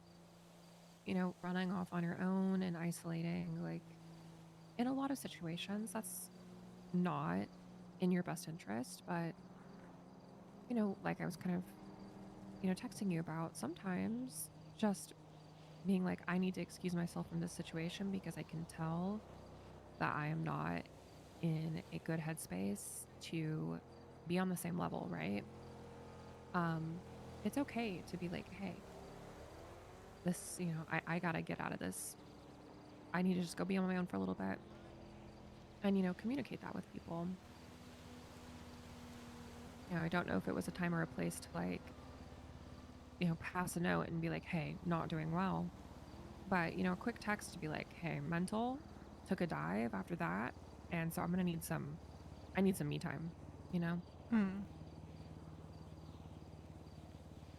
As long as we're not using space to be self-destructive, like if we're using it to be constructive and proactive in, you know, getting into, like, avoiding getting into arguments that are kind of fruitless because it's just about a mood thing or a thing that kind of went sideways, like, as long as we're not using time apart from those we love as a punishment and we are using it to actively heal ourselves and give ourselves room to breathe, it's always okay. Yeah, I think it was more the I jumped out of a moving car and then said I didn't care. Yeah, I can see how that would be upsetting. And like it stuck with me because when Mason called me, he's like, you know, it's okay for us to be angry and upset at each other without turning. I forget what his exact words were, and I was like, I know, and like I wasn't trying to spiral. I separated myself so I could, you know,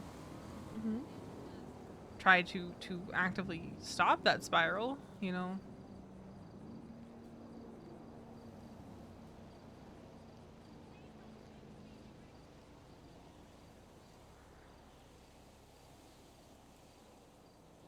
I just felt bad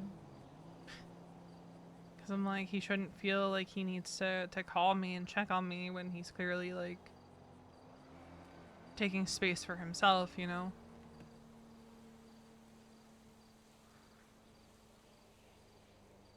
Well, what do you mean by he shouldn't have to? Like, he shouldn't feel like he's obligated to. Well, is he obligated to? No, but he probably felt like he was. Okay, how is that your problem?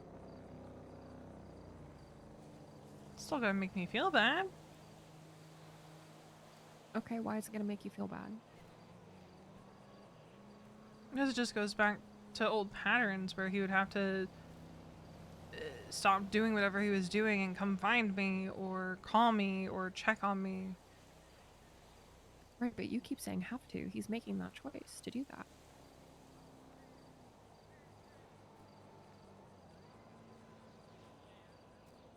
Yeah, but he probably feels like he's obligated to because we're Right, married but that's and not. Yeah, but that's not your problem. Whether or not he feels obligated to do something, if you have done things to make him feel obligated to do it, like if you feel like you are emotionally manipulating him to make him feel obligated, like he has to behave a certain way, that's a different thing. But your trauma responses and his trauma responses are separate. You do not make him do anything. You do not force him to do anything. If he feels obligated, that is his issue. Just like you are not obligated to share your feelings with people who you do not want to share your feelings with, he is not obligated to chase you down if he is not in the headspace to do that.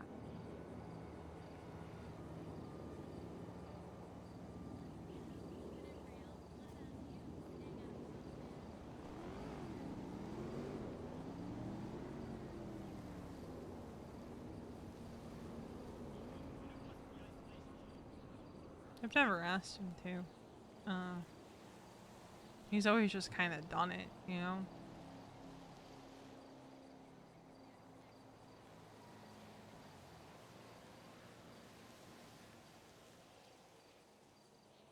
And it did get to a point where he said he was tired of doing it.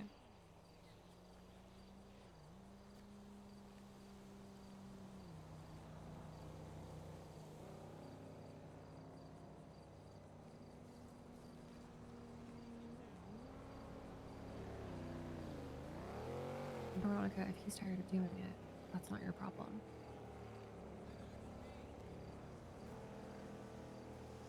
That's an issue that he needs to figure out. That's a boundary that he needs to set.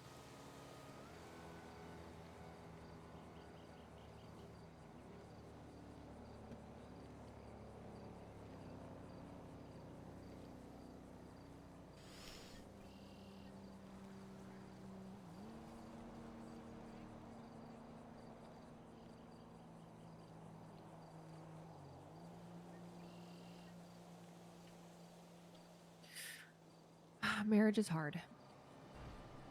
It is one of the most mentally tricky relationships that you can have. And in my opinion, it's because of the vows that you make when you get married. Because we vow to stand by this person no matter what. We vow to take care of them when they're down, lift them up when they're low. You know, we say that we're going to be there through them, you know, through thick and thin to be there for them. That we're not going anywhere, that we will always fight for what we have. And at the beginning of a relationship, every single time you have a fight and work through it, it feels like maintaining those vows. But somewhere along the way, in a lot of marriages, it starts to feel like obligation.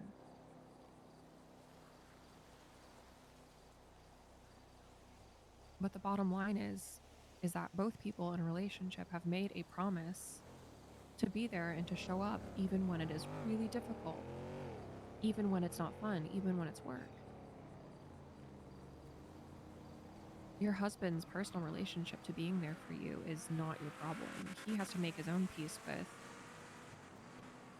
you know, the vows that he made to you.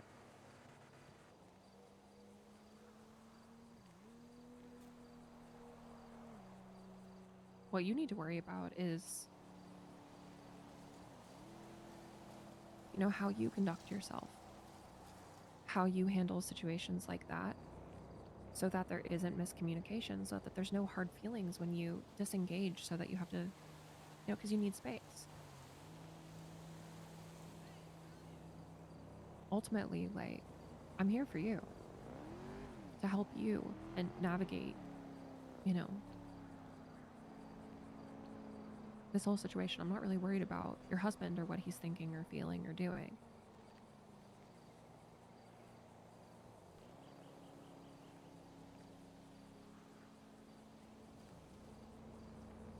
So if he feels obligated, he does. He feels obligated. All we can do is work on how you handle those situations. And if it's a priority to you to move in a way where, you know, he doesn't feel like he has to check on you, then we just have to work on you communicating everything up front. That way, there is nothing left for him to check up on because he already has all the information. But worrying about how he's internally processing promises he made as your husband, that's something that's completely out of your control. And pointless to worry about, in my opinion.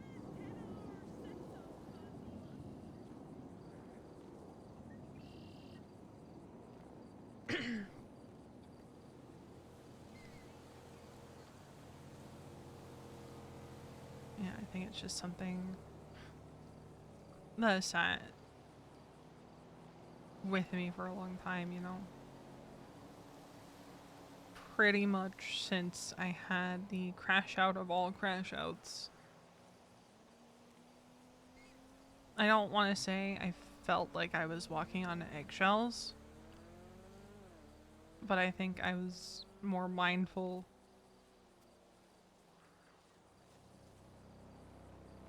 of, like, if I do XYZ thing, this is how not only him, but other people around us are going to look at it and take it. And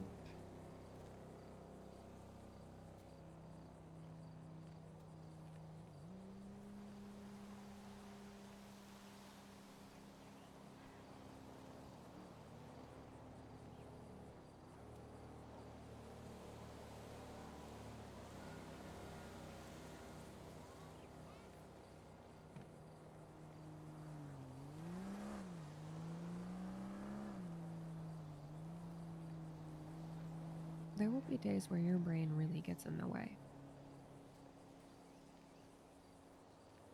You know, where you're fighting with yourself.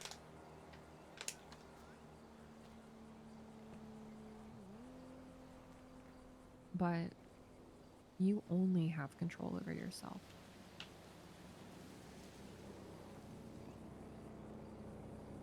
And so, you know, like I said, there are ways to mitigate confusion in other people by over communicating.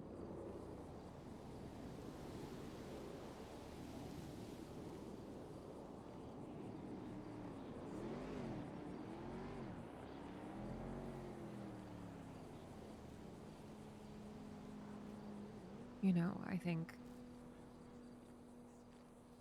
if a main issue is like, how am I going to be perceived by other people?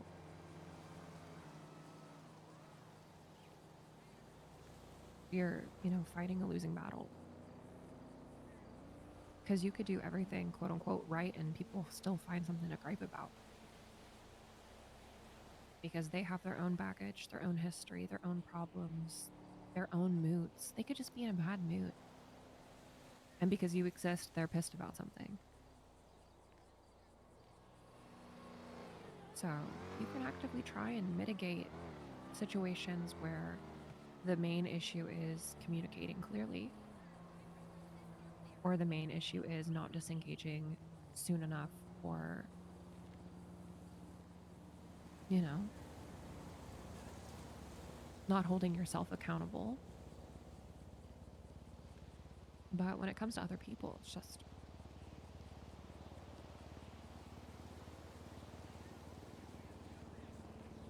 you know, you'll be a dog chasing your tail.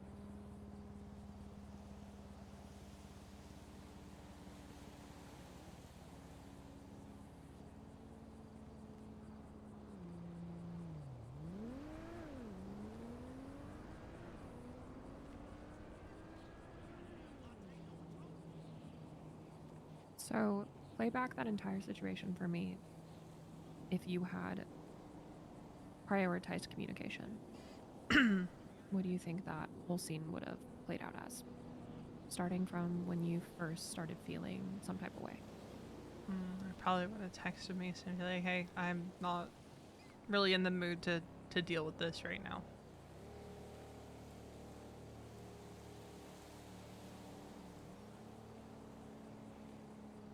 Okay. What do you think happens from there? Probably text me back and just says okay, or asks if I want to talk about it.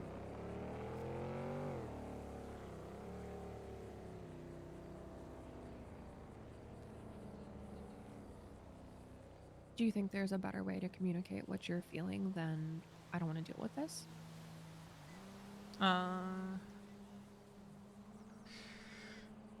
I don't want to talk about it right now.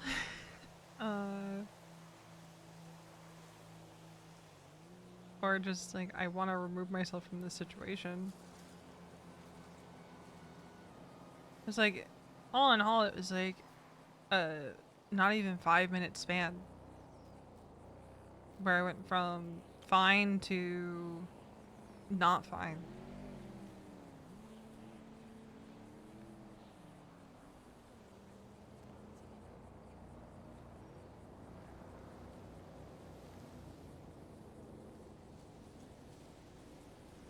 So typically when I'm looking to mitigate miscommunication when I'm talking to somebody, I try and leave my statements. I try and make them as airtight as possible where there's no room for argument. So saying I don't want to deal with this could be easily misread as like angry or nitpicky or trying to start a fight, right? But if you say, hey, something this person said had an unintentional consequence of triggering me, I am feeling like it is in everybody's best interest that I disengage from this situation, and I'll talk to you after. How's that sound? Then he has two answers. He says, that sounds good, or no, go fuck yourself. You can't have that. One of them makes him sound like a reasonable, rational human being, and the other one makes him sound like a dickhead. And there's no room to argue the fact that you're feeling triggered and that you think it's in everyone's best interest that you leave. And maybe it feels like, you know, an overreaction. But ultimately, we're using as many words as possible to clearly communicate exactly what you're feeling and what you need, with no room for argument.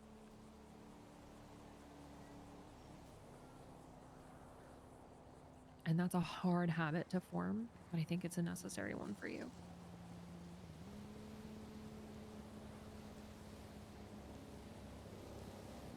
Yeah, probably.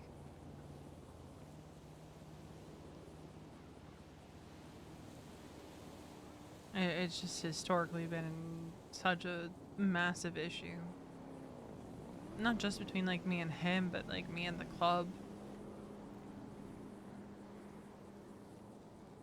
It's gotten better, don't get me wrong, but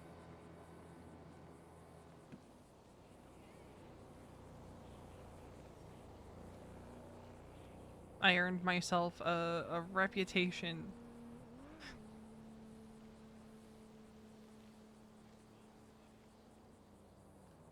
It's not exactly a great one when it comes to this.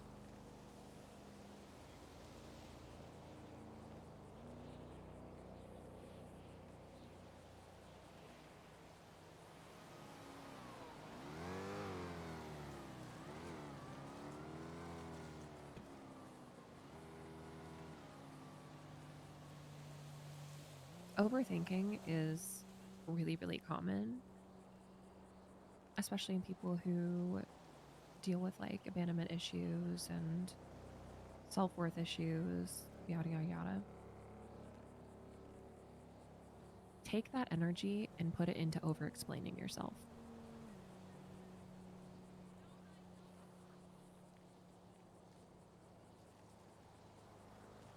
When you are sending a text that is meant to communicate something, read it and be like, am I really communicating every single thing that I need to be communicating in this moment? To leave no room for questions or follow-up. Like, this person should have no questions about what's going on with me. and then read it and then ask that question again. Is there any room that this could be misinterpreted or misunderstood, especially if you're texting rather than having, like, a face-to-face conversation where there's obviously much less room for misinterpretation?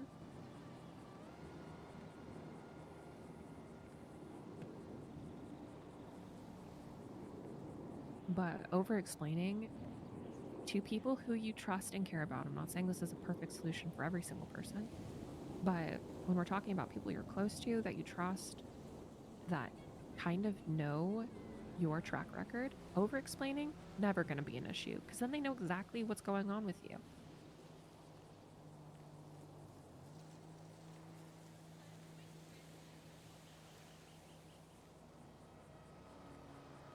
And then in a scenario where, say you over-explain to somebody who's not your husband, right? If you over-explain to them, they are much less likely to miscommunicate to him in a way that he feels, quote unquote, obligated to reach out to you. Because what they'll say is, yeah, Veronica told me that she kind of got triggered by something that happened and that she just needs some space, but that she's okay. What is there for him to check in with you about other than to be like, hey, I'm here to talk when you're ready?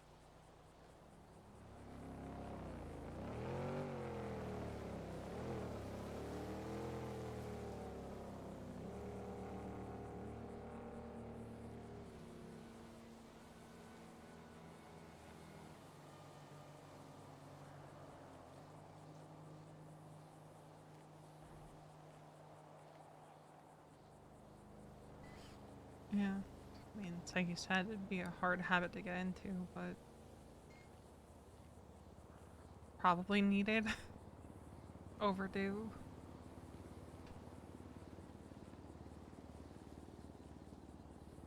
What I would recommend is having an accountability partner who is not your husband. This might be a good one for a sister or a best friend. And be like, hey, I'm practicing over explaining myself. When I talk to you about stuff, will you just reinforce that habit with me? And literally tell them that you're doing it. And give them an example. Use this as an example. And be like, here's what I said. Well, I didn't say. I jumped out of a car and then said, don't care. Here's what I wish I had said. Insert paragraph here. Mm-hmm. And then be like, if you catch me not doing that, by all means, call me out. And it doesn't have to be a crazy thing. Like, just have them say, I think you could explain that better. Or I feel like you're under-explaining yourself. I'm happy to give you a note, like write up exactly what you need them to do, and you can just share it with them.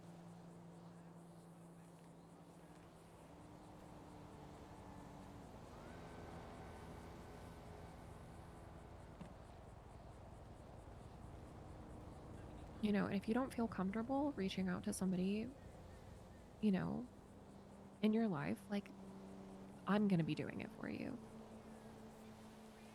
I already, obviously it's part of my job as your therapist to get you to over-explain yourself, but I'm happy to do it just in a more blunt way. Like, I don't think you're explaining that enough. So you can get in the habit of over-explaining yourself. Mm-hmm.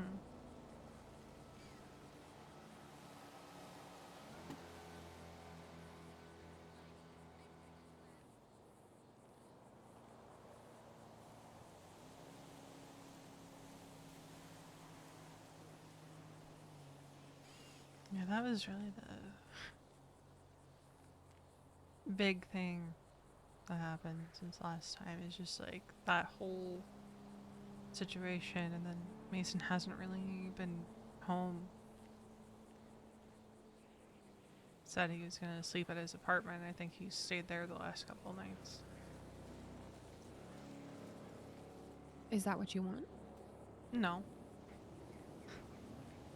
So he made the decision? Mm-hmm. Why did he say that would be for the best? He didn't really explain it. He just said he was gonna stay at his apartment.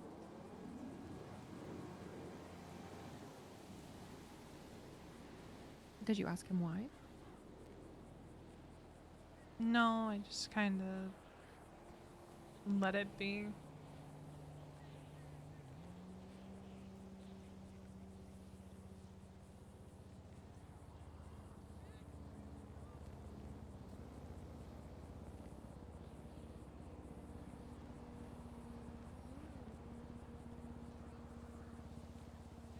Because I kind of figured he'd probably spend the night there and then be back the next day and we'd talk about things or, you know, something like that, but...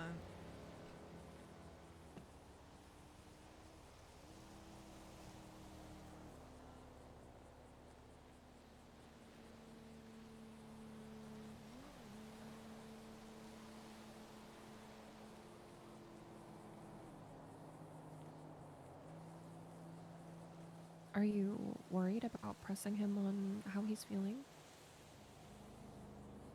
Yes and no. Yes, because, like, it's not just with him, but I've had past experiences of pressing people too hard and it driving them further away. Then no, because I think if I did press him, he'd probably tell me at least a little bit.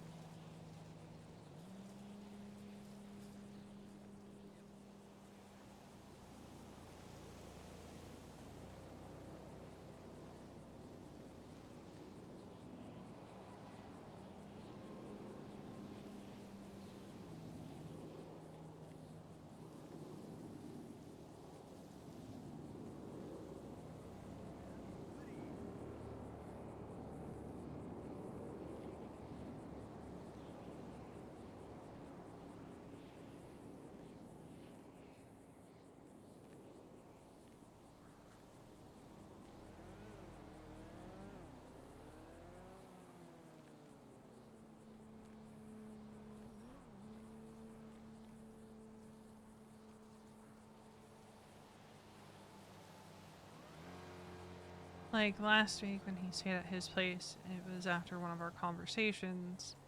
He very specifically said it's so we would both be able to have space to process what we talked about, you know? Yeah. So, like, I don't doubt that if I had asked him, he would have told me, like, why he was staying at his place. And, like, I can take all the guesses I want, right? He was probably still frustrated. But...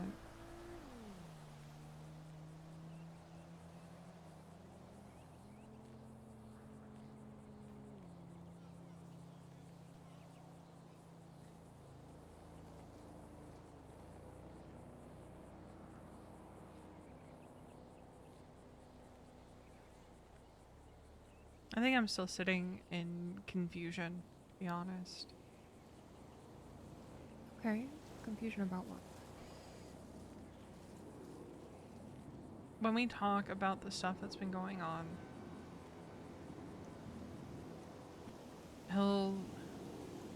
one of the things he said to me is, I think I told you this the last time I saw you, he said, you know, he's scared that at the end of all this, it's just gonna be broken trust and pain, right? But then in the same breath, he asked me to promise him that no matter what happens, I'm not going anywhere.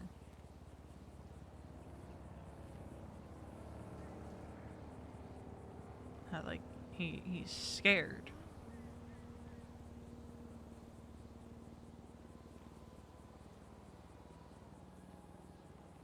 And, like, it's like you said the last time, the only way, you know, something between us ends is if we both decide that that's where it's going. So I feel like the two things are at odds with each other, right? Of he's worried of it ending a certain way, but in the same breath asking me to promise that I'm not going anywhere. No matter how badly things go, if we have the most contentious, drag you through the mud divorce, or if we, stay together.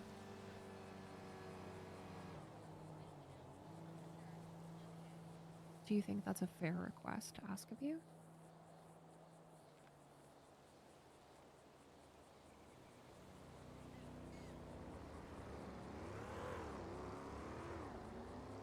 I don't think it's necessarily fair. But at the same time, I feel the same way of I cannot see my life without him in it in any capacity.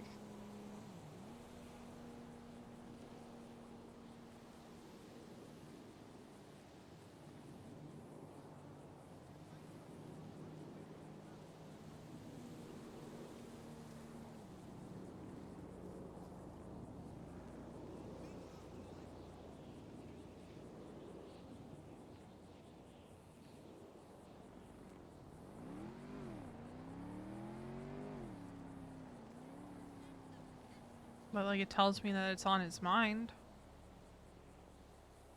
Like the idea of us no longer being together is something that he's thinking about.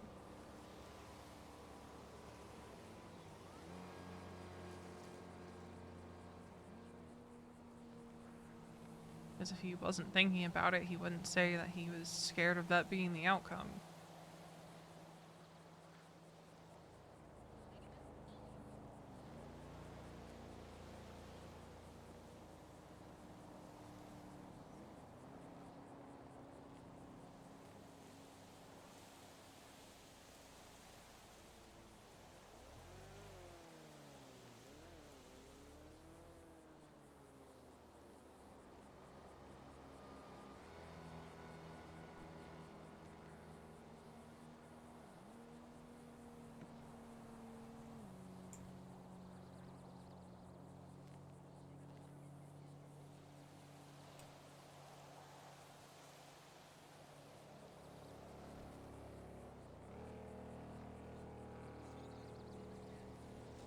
So,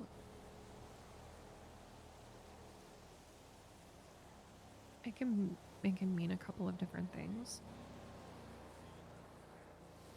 I call it like fail-safing, but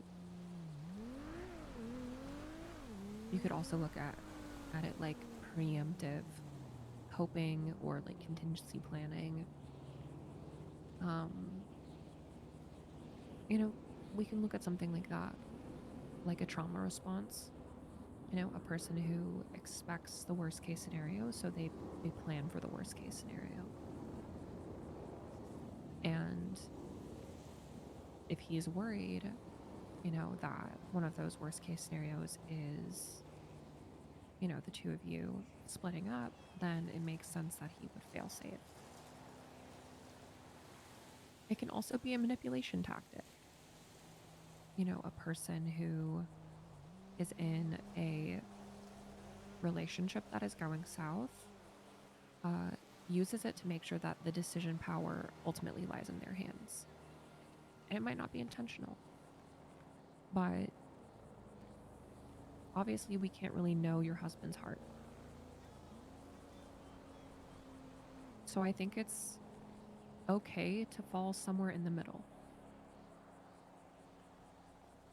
But ultimately, regardless of what you want, I do think that it is worth being like, this request that you're making of me is removing my future self's agency. You're asking me to make you a promise about something that hasn't happened. And I don't know how I'll feel when that day comes. And you might sit here and say you would never in a million years, like, not want him in your life. But the bottom line is you really don't know how you're going to feel in a year. And what we don't want is a person who was on the sliding scale between preemptive coping and manipulation tactics. We don't want to find out in a year that he was on the manipulation tactics side of it. And it's like, well, you promised me XYZ thing. Because with your mental diagnosis, that's not good for you. It will work against you in the future. Because all of your, fears and all of your traumas are going to kick into overdrive and you're going to feel some type of way about it. So I think it's okay to be like, hey, I know what you're doing. I know that you're afraid of losing me. I'm afraid of losing you. But I am not comfortable with you asking me to promise you something when I have no clue how I'm going to feel down the line. And you can reassure and say, I don't see myself going anywhere, but also I don't know myself a year from today. I don't know myself 6 months from today.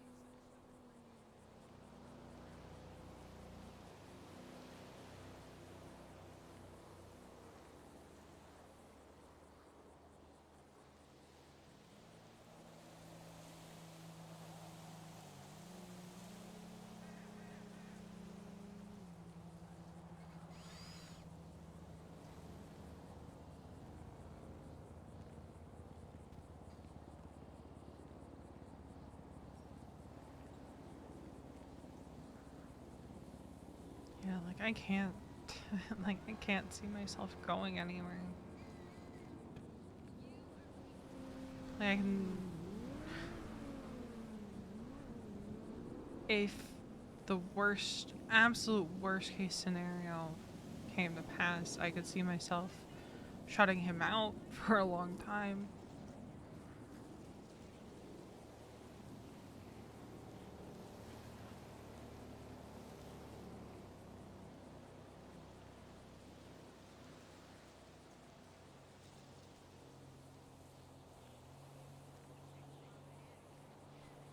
Because, like, let's say the worst case scenario does happen, and we split up, we divorce, we completely end things. I still have to wake up every day and see him. Still have to do club things with him.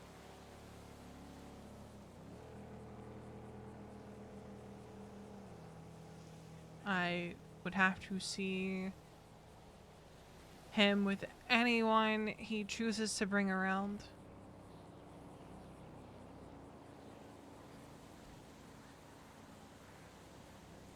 I don't really get an opt-out of that.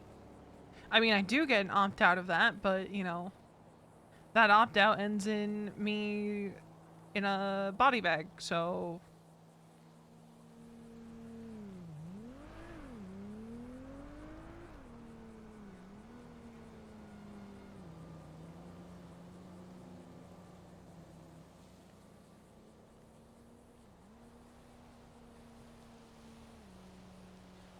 Okay, let's talk about worst case scenarios.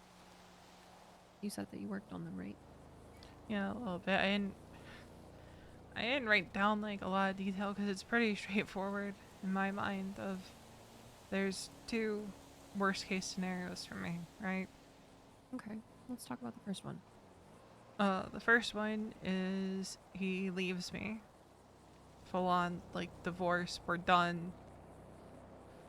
No more trying to make it work, no more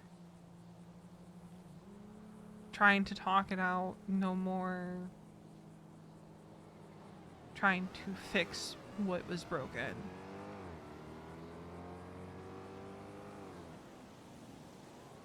And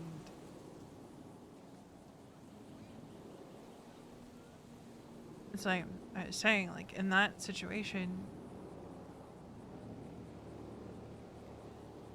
I don't know how I deal with seeing him every day. With hearing him banter with Wally about probably whatever new chick he's sleeping with, or dating, or spending time with.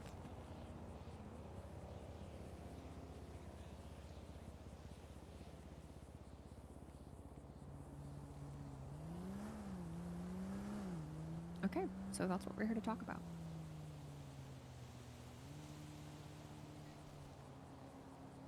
Currently, you two live together. Mhm. Would you ask him to move out? I mean, if it was a full-on divorce,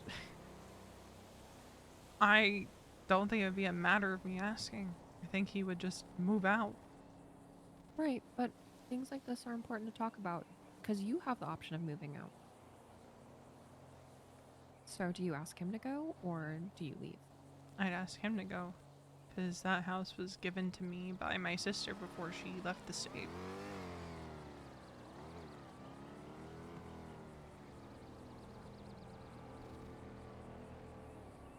Okay. Who would need to know that you split up? The entirety of the club and his sister.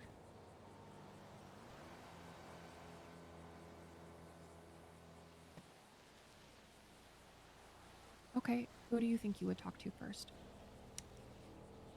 Wade.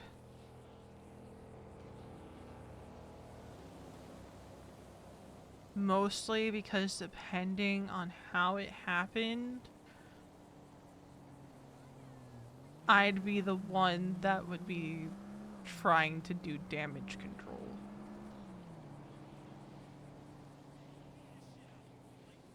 Okay, when you say damage control, what do you mean? I mean that there's a lot of people who probably would feel some kind of way. And like if it was like really messy and bad, I feel like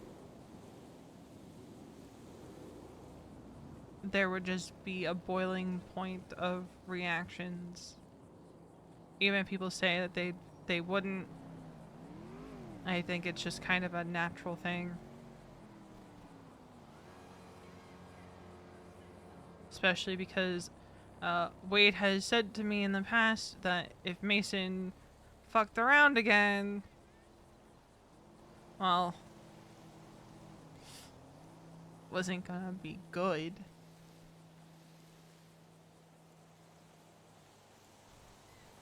Okay, let's talk about this for a second. Let's put yourself in that position where you have just been on the receiving end of, I don't want this anymore. I don't want to make this work.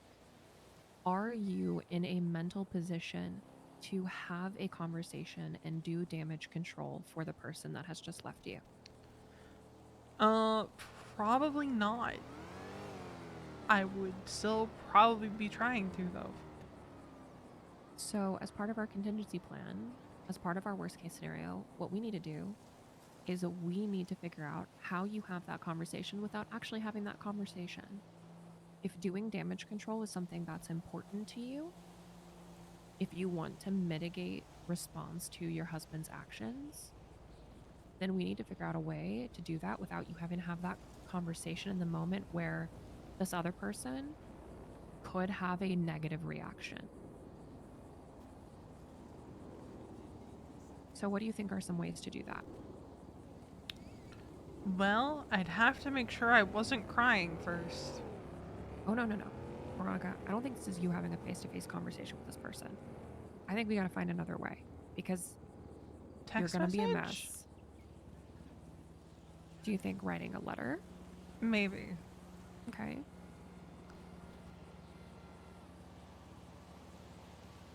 Probably it would have to be something in text form, whether it's a text message or a letter. Because my voice is a dead giveaway when I'm upset. Do you feel this is a conversation you could have with him ahead of time? Like, if I feel like things are going that way.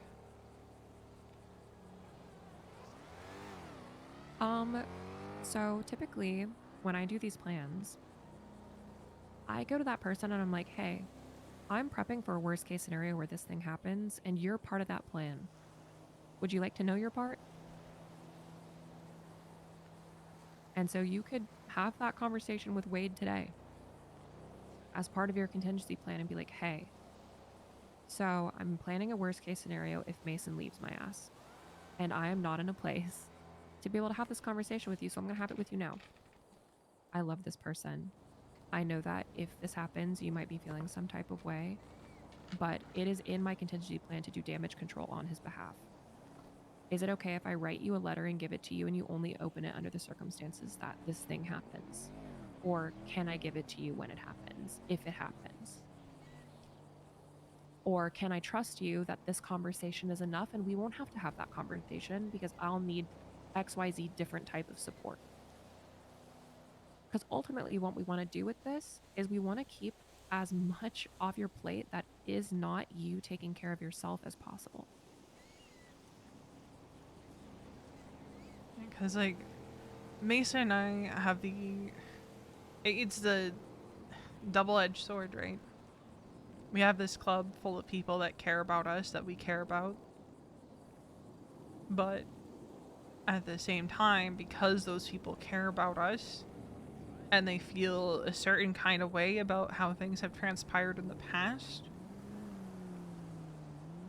I have worries of, like, if the worst case were to happen, how each of them reacts and responds, you know? Molly, I'm not worried about. Wade and, like, Duke? Yeah, I worry about those two. I'd even throw James in that mix. So it sounds like those are the people that we need to talk to ahead of time. Those are the people that we write letters for. Those are the people that we bring in to the plan. And we're like, hey, just so you know, this is never going to happen. But if it did, you're part of my contingency plan because I'm worried about how you'll react. And I'm having this conversation with you while I'm of sound mind right now because I'm not going to be able to have it with you when I'm actively going through, you know, a loss.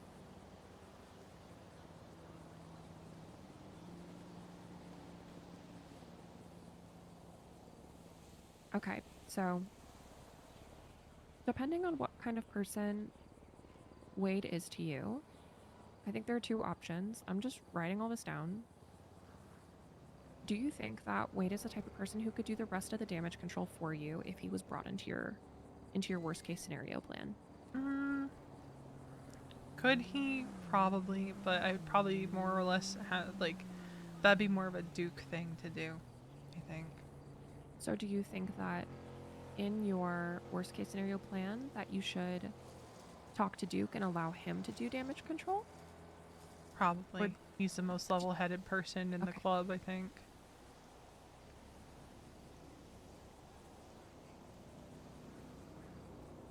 Do you think that letters would still be beneficial for Wade or James or others? I think so, because it's like something concrete and doesn't risk like telephone or anything like that, or Okay.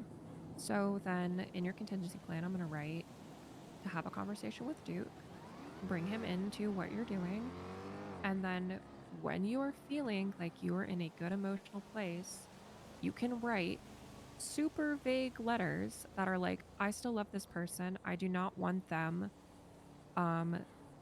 I want this matter to stay between the two of us. I do not need other people white knighting for me or defending me.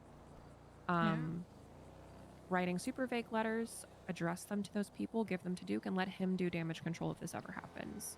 because like the way things work is my fate, club-wise, is in Mason's hands, right?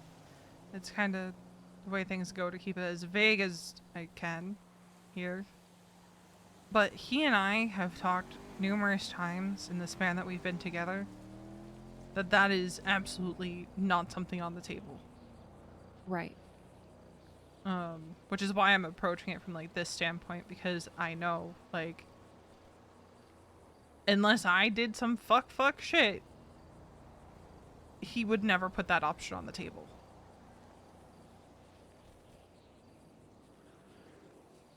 Okay. So step 1, ask him to move out. Step 2, we're going to talk to Duke. We're going to tell him to do damage control and distribute letters. Step 3, talking to his sister. Would that be something you would want Duke to do? I could probably do that one. Because knowing Allie, she would probably be checking on both Mason primarily, but she would probably check in with me at some point. Like, her heavy focus would be Mason, obviously. But there's also the matter of, like, would she still want to live in the house? Mm-hmm. Because she does currently live with us. Okay, so it sounds like finding out if she still wants to live with you is something that we put into the plan.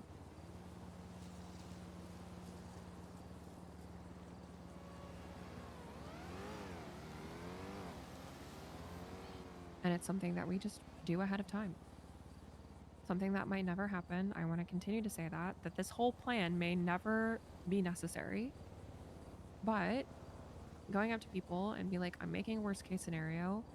You know, if, my husband and I get divorced, do you still want to live with me? Do you feel comfortable doing that? Or would you want to move out?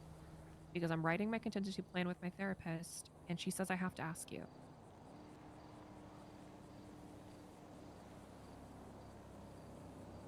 Do you think you can do that? I think I can. Okay. So I'm going to put, tell her what happened, talk to her yourself, and either, she moves out or she doesn't, but we'll find out beforehand. That way it's one less unknown factor that you have to worry about. Okay. So after everyone is informed, what would you want to do? Do you think this is a go live with a family member or friend for a while? Like get out of town? Do you think this is a take yourself on a vacation? Do you think this is a lock yourself in your house and cry for a week? What do you think the next step is if this stuff happens? I think I take a few days and go up to Washington to visit the Bundys.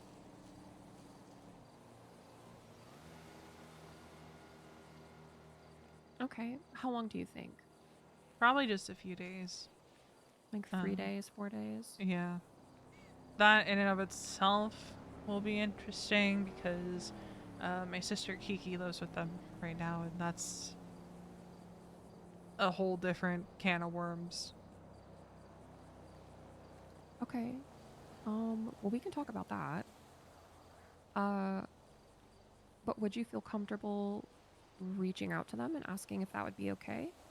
And including them in the plan? Yeah, I can't see them having an issue with it. Okay, so after 3 to 4 days with the Bundys, what do you do? Come back to the state. I probably don't go to the house, though. Mesa and I have both maintained our apartments. Okay.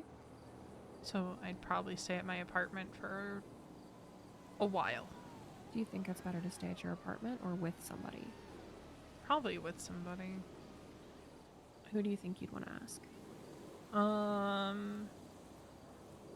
Maybe James and Lottie.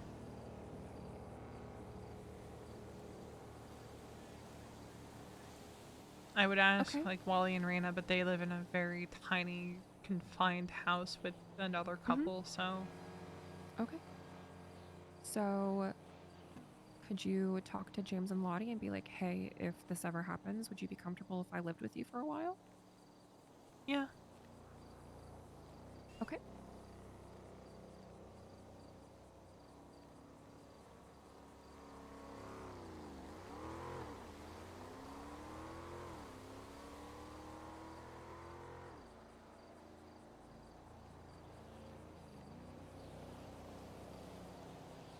Okay, while all this is happening, your husband has asked you for a divorce. Everything is ending.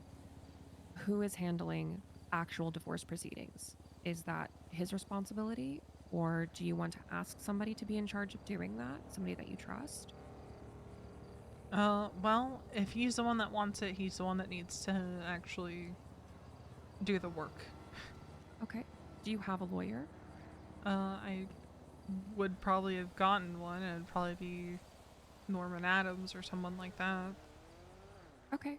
So, would you feel comfortable um talking to Norman Adams and being like, if there's ever a dispute with my husband, I want you as my lawyer? Yeah, because if it's not Norman, there's a couple other lawyers that I know.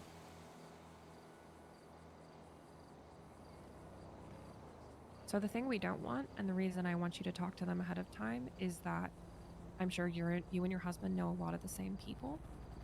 So what we don't want is you going to somebody and them being like, I'm already representing your husband if it gets weird. So talking to your ideal lawyer ahead of time and saying, hey, if this happens, like if we are ever in dispute, can you represent me? And I'll pay you $1 to put you on retainer if that happens. You know? Yeah, I can do that. Okay, so if Norman Adams is out, who's your backup plan?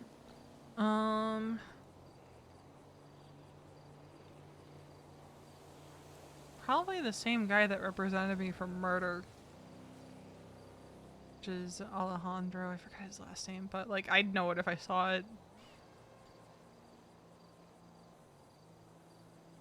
Okay, then I'll put on here to talk to Norman Adams, and if he says no, call Alejandro. Or if he is, unavailable, you can't get in touch with him, whatever. But I've seen Norman around lately, so you should be good. Okay, so we have a lawyer ready to go if that's happening. What do you think you would need to be able to move back into your own home?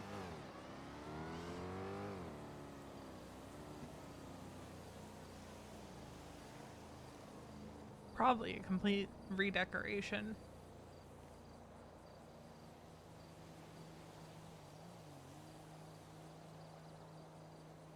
Okay. That's a good timeline to say that you'll live with, Lottie and James pending their approval until your house is redecorated, or as long as you need, as long as they feel comfortable with, but at least that time frame.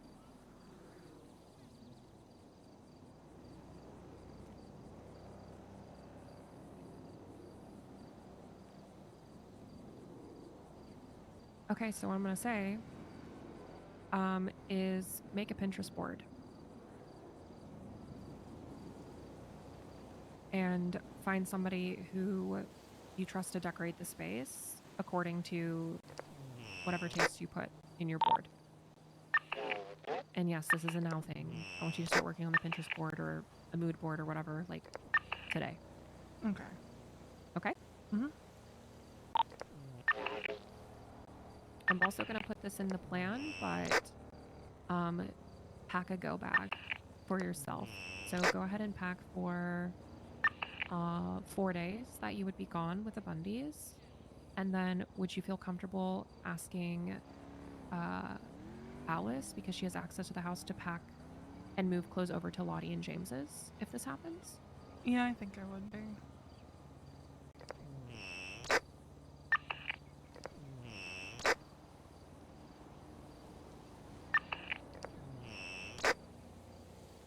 Okay, so we're back in the state. You're living with James and Lottie. You have all your things. You have a lawyer. You have a decorator who's redesigning your house. What are we doing on a day-to-day basis to mitigate damage? Obviously, we're in a situation where you're going to have to see your husband. What are we doing to mitigate that as much as possible? Probably avoiding having us go on jobs together as much as possible. Like, when possible. Where it'd be like, we're not in the same car if we are on the same job. If we're doing stuff as a club, like, that's one thing. Just finding ways to keep distance so that we both can do what we need to do without it affecting the club. Okay. Is there anyone that you trust inside the club to help you do that? Obviously, I think, you've got Duke on your team helping you mitigate damage, and you've talked about talking to Wade. Do you think that they are two reliable people to help preserve that? Yeah. I mean, Wade would pull no punches, so. I can kind of already hear what he'd be saying. And it'd be something, you two fuckheads, get your shit together. Like, caring, but like, Yeah. very to the point, like, if you two fuck around and someone in this club gets hurt because you two are refusing to talk to each other, that kind of shit. Said a lot nicer by me, but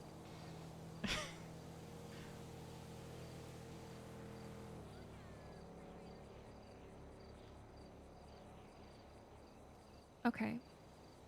Say that you have a really bad day.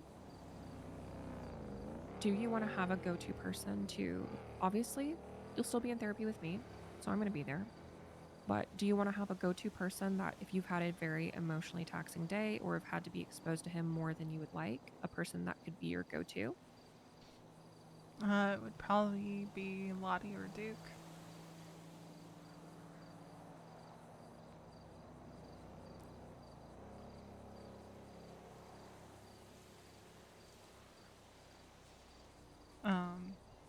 There is something else that we need to account for. Okay. My medication. Okay. Currently, Mason makes sure that I take my meds every day. Because, I'm prone to forgetting even when they're right in front of me. So he got into a habit of making me smoothies in the morning. Now, mind you, days that he doesn't, like, I still remember to take them, but, if I'm high stress, high emotion, it's more than likely that I forget the meds, and it's the psych meds I was prescribed by my previous therapist and medication for Addison's disease.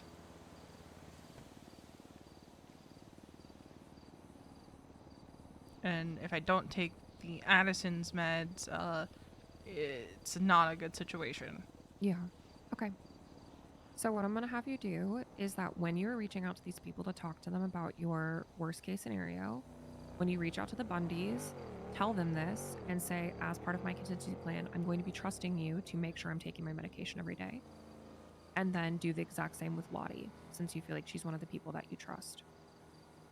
When you move back into your home, what we'll do is we'll figure out, are you a visual person? Like, is it the act of seeing the smoothie that helps? Or what is it? Is it just like somebody's putting it in your hand and that's what reminds you?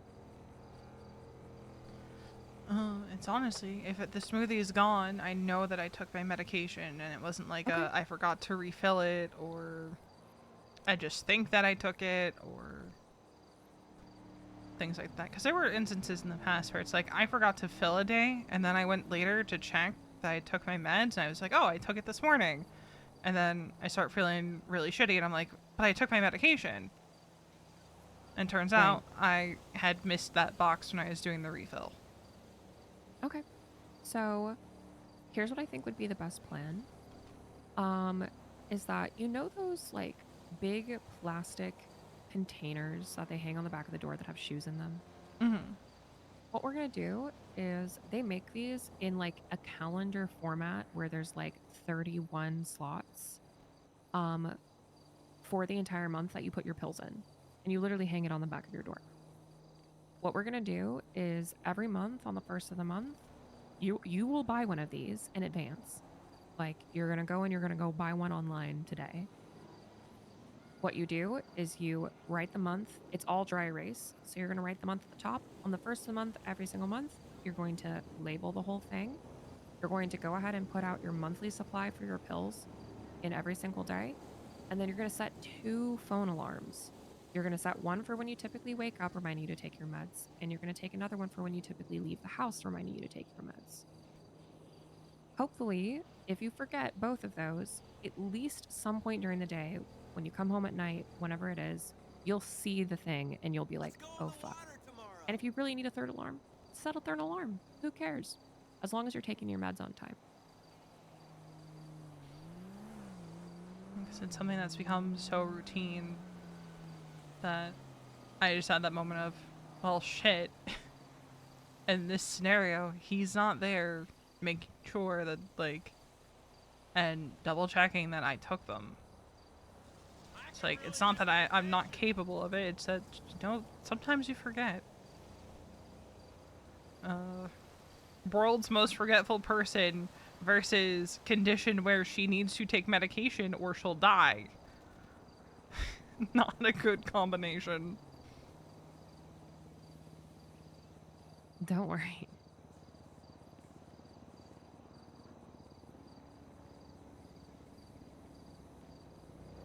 Okay, so we'll get you a monthly pill organizer. You will mount it to the back of your door.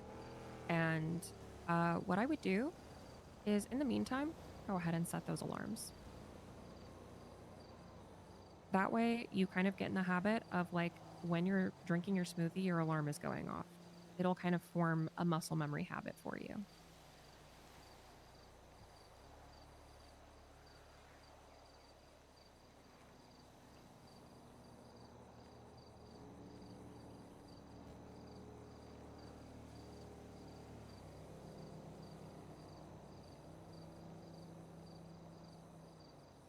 Okay.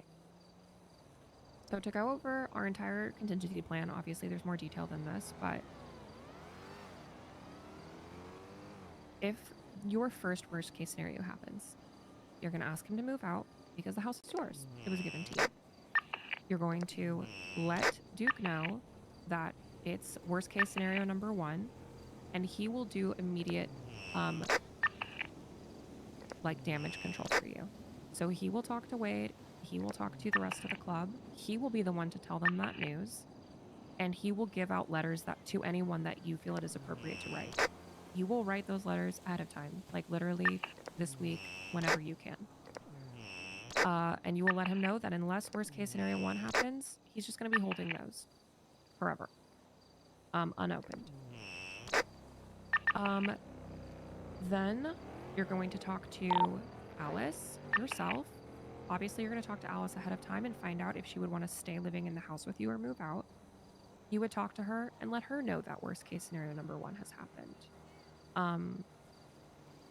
Then, as soon as that happens, as soon as you have that conversation with her, you will book a flight to Washington and you will let your family know that worst case scenario number 1 has happened and you're coming to stay with them for 4 days. You will already have a bag packed, so you just literally have to get it and go. You'll be with them for 3 to 4 days until you decide to fly back, at which point you'll stay with James and Lottie, who will know to expect you because you've already talked to them about worst case scenario plan 1 and they've already been informed by Duke that it's happened. You will move in with them. You will reach out to Norman Adams, let him know what's going on just so he's aware, but let him know that your husband is handling divorce papers. You're going to be with Lottie and James until your house is redecorated or until you feel comfortable moving back there. Lottie will be responsible for reminding you about medication on top of your alarms, which you're going to set, and they're going to go off every day starting today. Lottie is going to be the one helping remind you to take them. Previously, you know, the Bundys while you were in Washington. You'll hand everything over to your decorator, the Pinterest board that you already have done, and they will decorate your house for you, and they will let you know when it's safe for you to return or until you feel ready.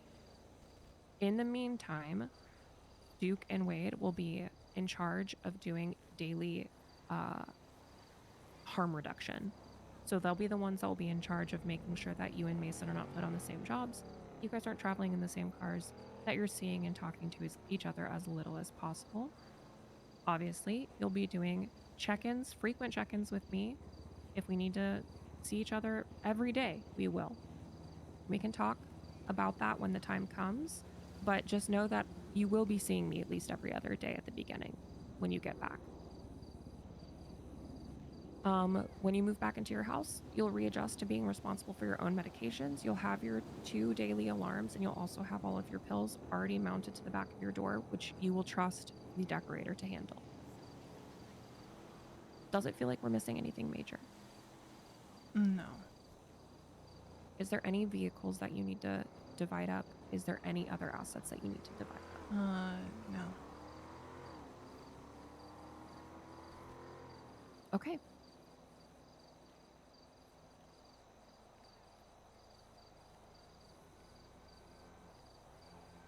Here's the thing, Darius.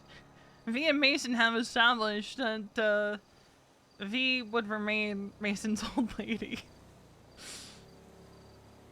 So, like, that's not even crossing V's mind as, like, worst case.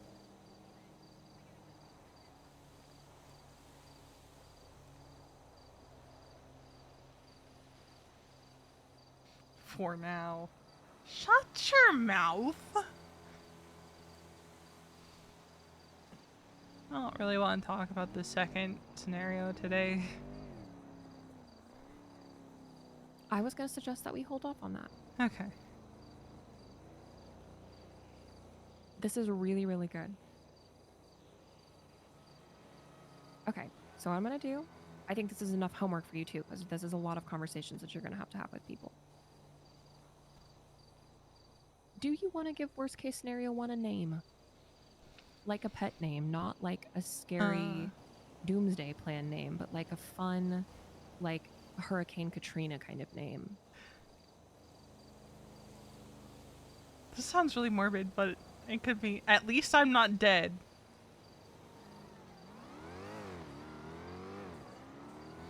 Cause like, we need a better name than that. well, in That's a mouthful. in a truly worst case scenario, I'm dead. But like, I don't think it's gonna get to that point. So that, you know, that's not even like the worst case scenario.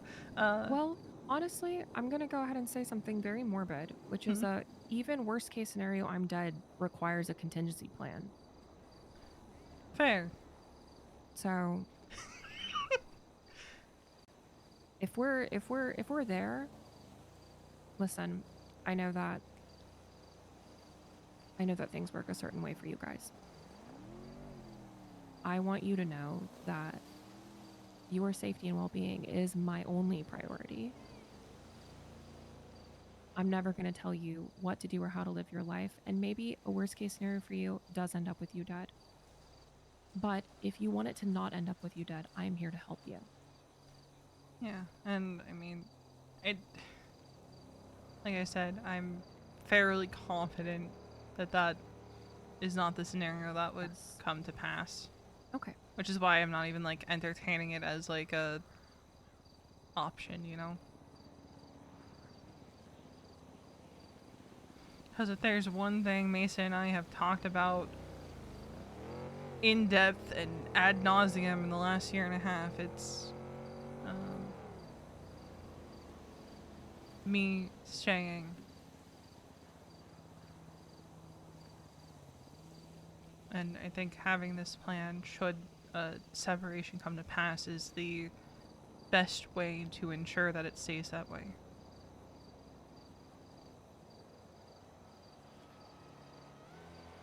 You know? Yeah.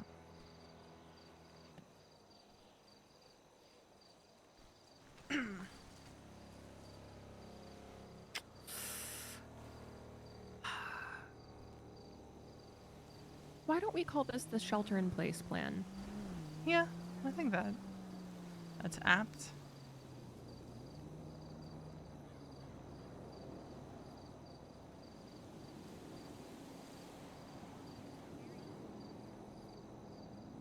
Because I mean, it's what you gotta do while the worst of the storm's going through. So AKA, that's fun. See, the SIP plan. Okay. So we have a shelter-in-place plan. You're going to have homework. I'm going to text it all to you. Okay. About all the people that you need to talk to. As you do those things, let me know when you've done them. Okay. Okay? And if any of them are like, I don't want to be a part of that, let me know so we can, next time we meet up, we can reevaluate those pieces of the plan.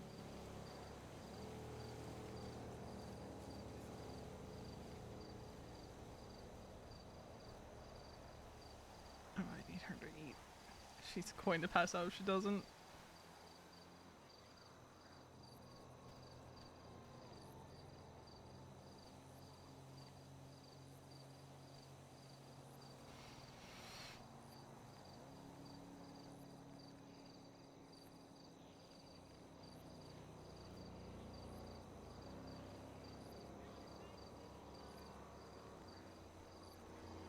How are you doing? Not feeling as awful as I thought I would talking about this. I'm telling you, I know that it's so grim and it's so morbid. And every time I start doing this exercise with people, they're like, really don't want to think about a worst case scenario plan. And I'm like, you'll feel better once you do.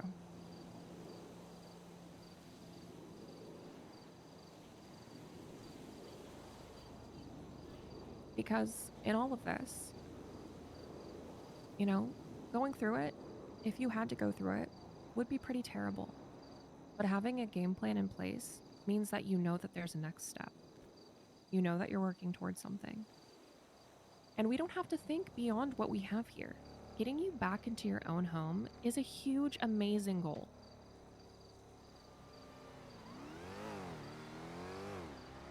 Returning to normalcy, moving on, dating new people, that's all way, way, way, way, way future stuff that we don't have to worry about because hopefully this plan never happens.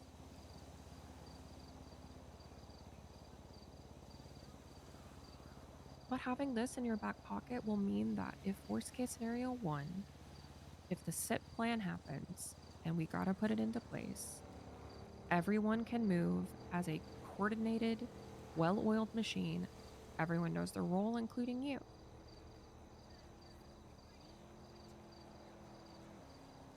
And you just stick to the plan.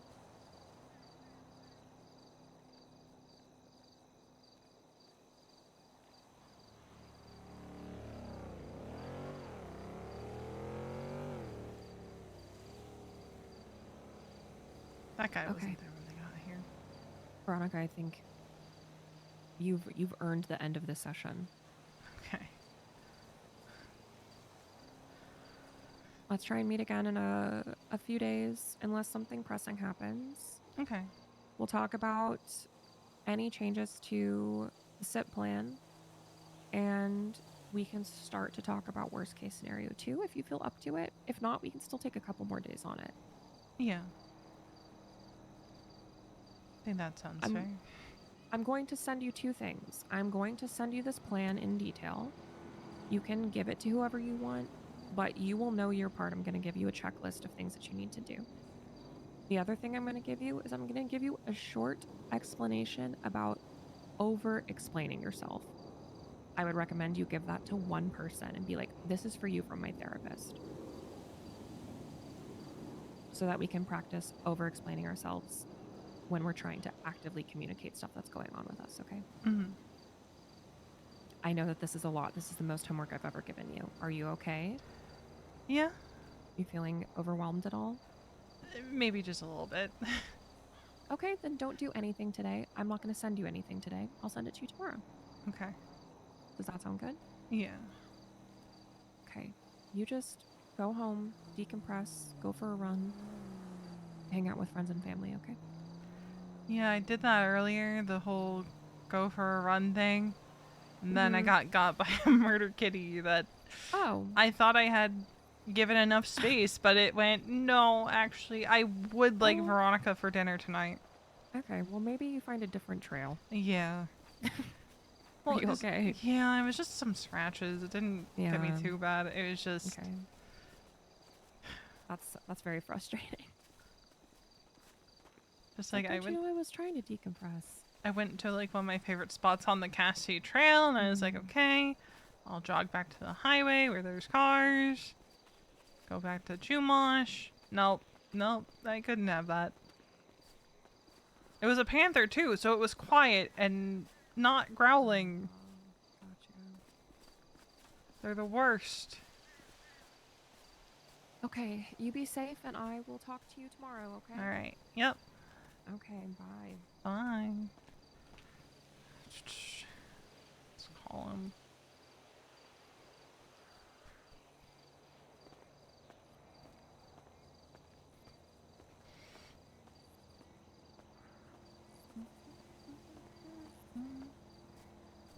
He's not gonna pick up. Classic.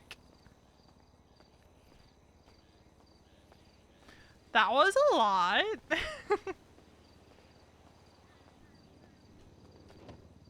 No, I didn't lock the car.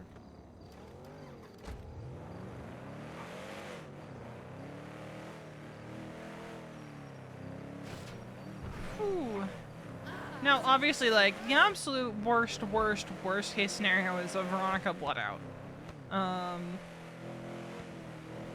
But I'm sure you guys have heard V and Mason have the conversation before. And if not heard it, I've mentioned to you guys before that V and Mason, at least like 3 times in the past year and a half, have had the conversation and reaffirmed that, like, if there were ever to come a day that they separated, Mason would not have her blooded out of the club. I think that, in and of itself, is Mason's worst case scenario. His personal worst case scenario. If I was to be a betting woman, when it comes to Veronica, Mason's worst case isn't them divorcing, it's Veronica no longer being with the club.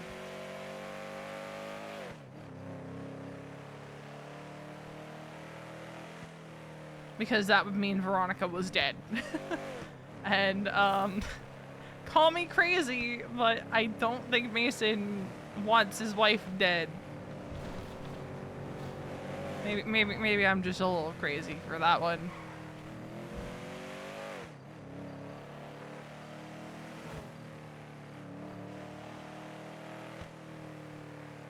But if you're curious why V's not even entertaining that one as a worst case scenario, I mean, one, as even though Siren says, like, you know, you should have a contingency for, well, I'm dead, you know. V's counter to that is, well, I'm dead. What's it going to matter to me? Where is everybody? Everyone's gone.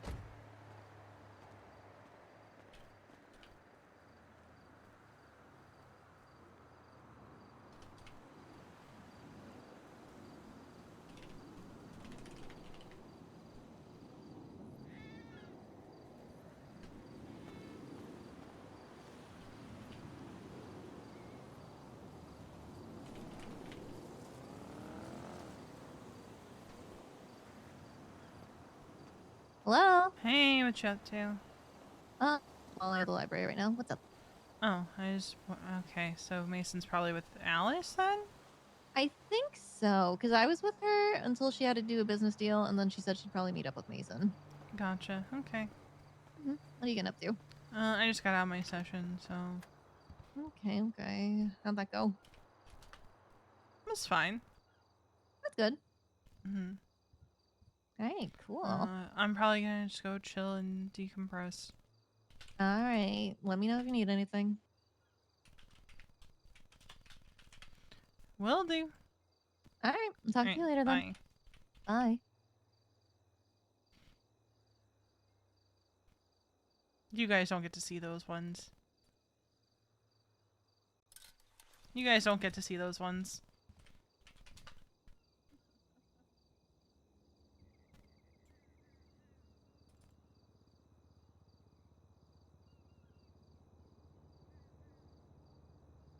Oh yeah, that one has to be added to a different playlist.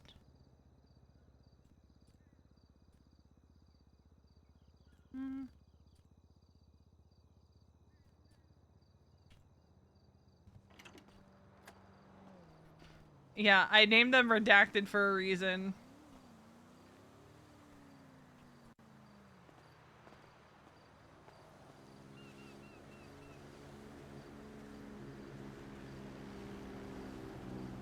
Alright, where do we want to take Miss Veronica to decompress?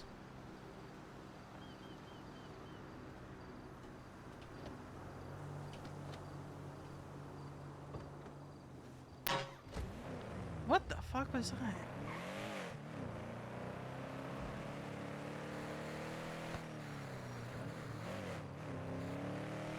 Can't go to Cassidy Trail because we already went there today. So where do we want to go to decompress?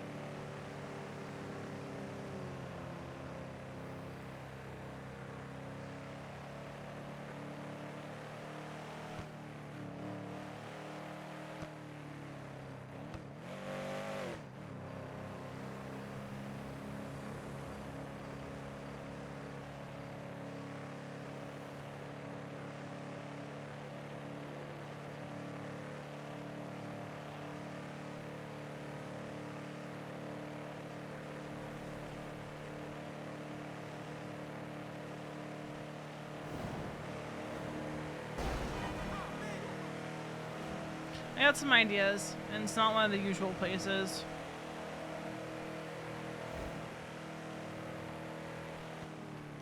Hey.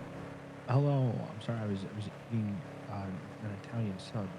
Okay. I just really couldn't put it down. Uh-huh. Mhm. What's up? Just got out therapy, so How was that?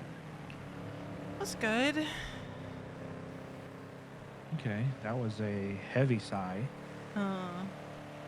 Well, I don't know if I want to talk about what we were talking about today. Remember what I said? You don't gotta talk to me about it. That's between you and your therapist. Okay. I just want to, you can just tell me if it was okay, Yeah, it was okay enough. Not feeling like awful. That's good. You usually feel awful after therapy. Emotionally drained, usually, yeah. Okay. It's a lot of thinking about a lot of things. Yeah, I can imagine. Yeah. Well, what are you getting up to now? I was just driving around because no one was in Chumash. Okay. I was gonna go track down my sister. Mm-hmm. I wanted to yap with her for a minute. But after that, we can meet up. Yeah. Okay. Then I'll text you. All right. All right. Love you. Love you too. Bye. Bye.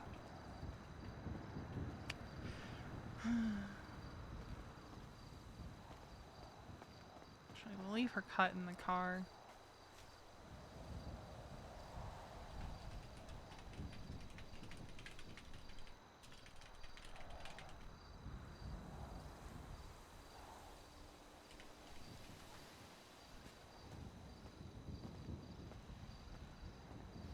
This is a 3.0 spot for me. But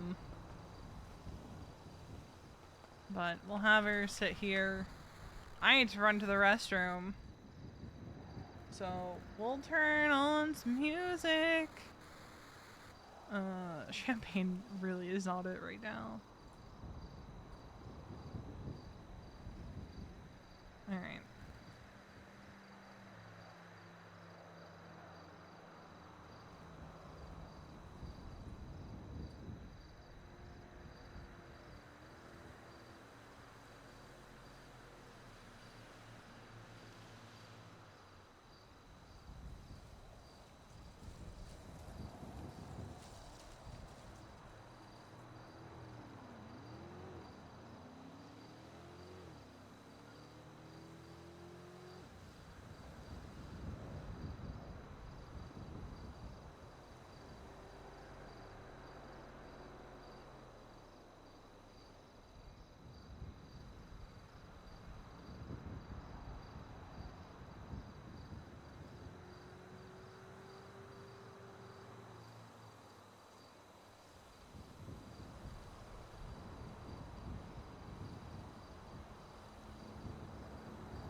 We're back. Alright, did I miss anything while AFK? Okay, Mason was 12 minutes ago. Okay. So, obviously, there's things that V didn't really say to Siren. Because, like, here's the thing. V has heard Wade say, on more than one occasion, like, man, sometimes she feels like some people are just looking for a reason to shoot Mason. Or, you know, anything like that. And again, this is coming from a perspective for V where she knows that from every conversation she has had with Mason that there really is no world where he would elect to have her blooded out of the club. So V's worst case scenario in this case is operating under the assumption that that is still the case, because here's the thing, in her head she's like, well, if the actual like worst case scenario happens, I'm dead. What does it matter? I'm fucking dead. Right? So this is planning for what she and Mason have talked about previously, which is she stays with the club. And V's primary concern, you know, aside from her own like emotional, mental well-being, if she and Mason were to get a divorce, like the worst case scenario, she and Mason get a divorce, is making sure that it doesn't affect the club.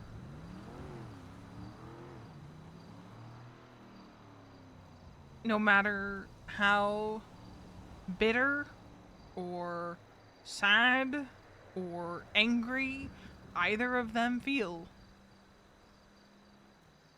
Especially, like, when you consider, like, okay, say they get divorced and one of them starts dating someone.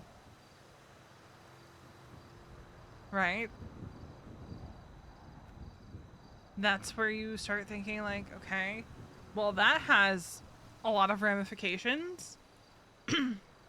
Because, I don't think either one of these fuckers would happily let the other move on. I don't think, maybe this is a hot take, but I don't think there is a world where V and Mason, coexist non-toxically if they divorced.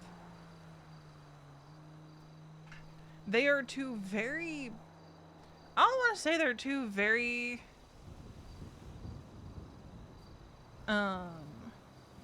what are V's thoughts now compared to the Hound Saturday stuff 3 months ago on if Mason got blooded out for doing something so egregious? She would still go down with him.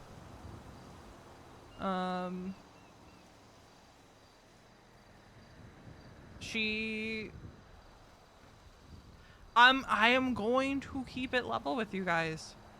If they were to get divorced and V were, okay, sick. Love a crash.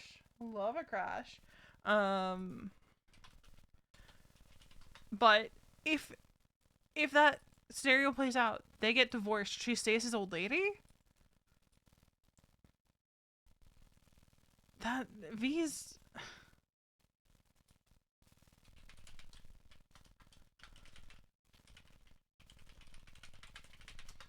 I think it's the Halloween decorations.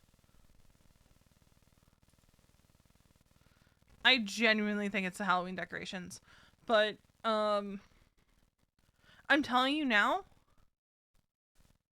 as much as Veronica loves the club, and cares about the club, and cares about the people in the club, if Mason's gone, unless it's like a situation where something happens and Mason dies,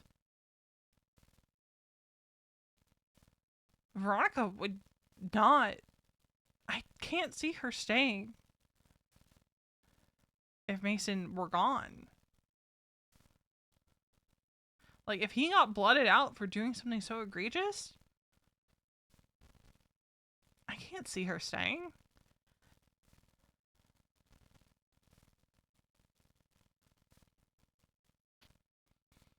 But that ties into the kind of character V is, where those vows that she took,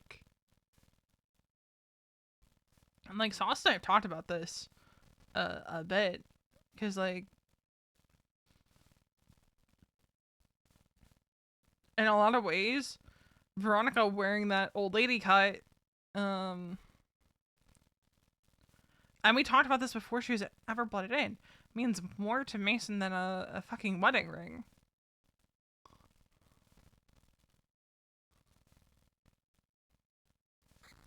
Which, like, in a timeline where they get divorced, how spicy it would be if Mason started dating someone else seriously. Because they would never be his old lady. But also, that would just... God, there would be way too much tension in the club in that timeline. Way too much tension. Because let us circle back to what I was saying before I went AFK. I don't think there's a world where V and Mason don't get toxic with each other about them seeing other people in a world where they get divorced. I cannot see them. I just can't see it. Because you've seen at different points in 4.0 the way that they act with one another. I'm just like,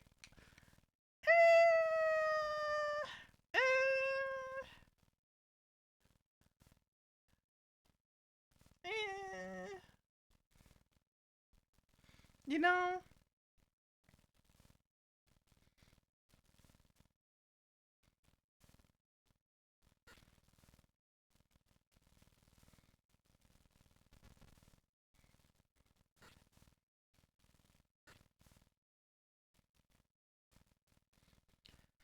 But V's biggest anxiety with doing this session today was not wanting to put that out there.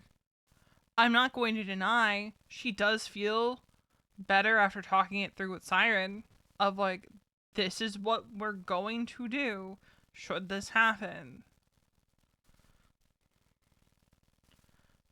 Of V preemptively talking to Wade and being like, hey, I don't think this is gonna happen, but like, in this scenario where like Mason and I decide that like we're getting divorced, and like we're assuming that like it's not, we're getting divorced and he wants me out of the fucking club, I've worked up a contingency plan with my therapist that is probably in the best interest of everybody,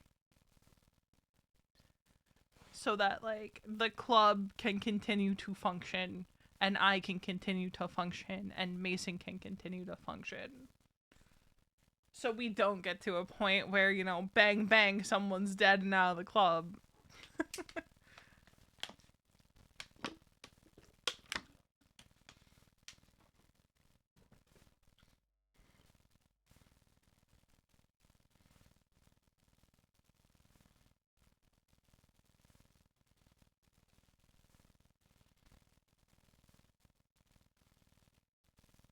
You know what makes me really sad about the, I have one of those things that you can turn inside out, depending on how you're feeling. And the one that's, like, mad and upset is the rainbow side. And the happy, like, I'm in a good mood side is just, it's boring. It's white. Why is the happy side white and the angry side rainbow? It's not fair. It's not fair.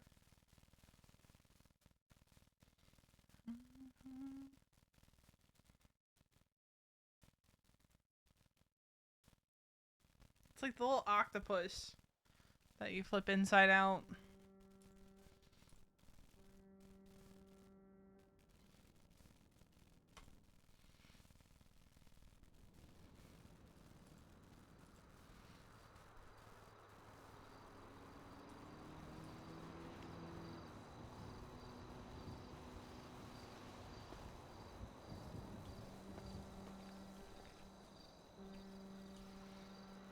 Damn, yeah. Damn, it really was everybody. What are we up to? We're in the 1300s. Damn. So many names.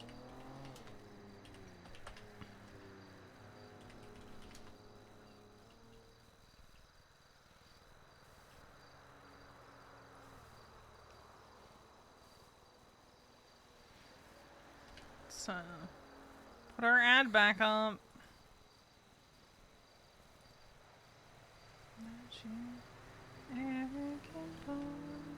Does it seem like you're supposed to? Right?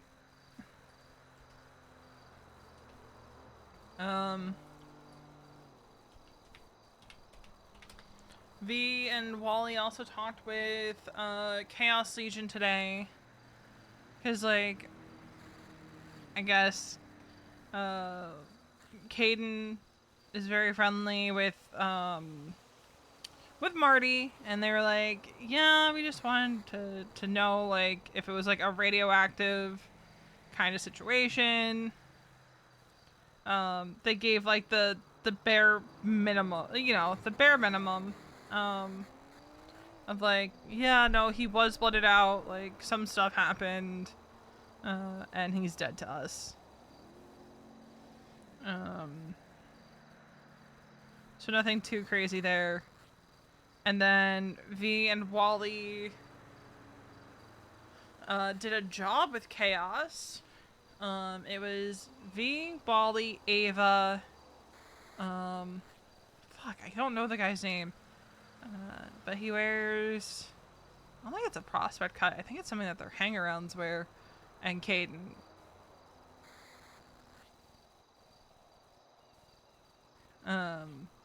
They seem to be doing alright. They invited me to do like a bank truck with them, a jewelry store into bank truck. But V was kind of like waiting to find out like when her therapy session was gonna be. Plus, not really a bank truck girly.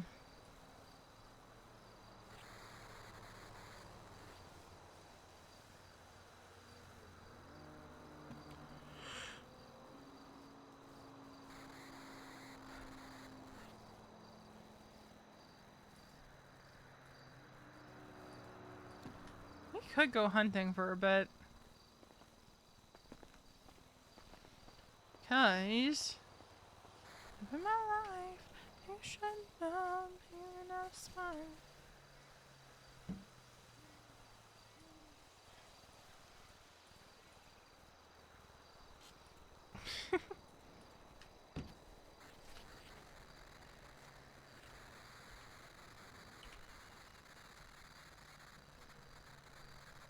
Uh-oh. Uh-oh. Uh-oh. Uh-oh. I think we're about to crash again. Oh, no, we're good.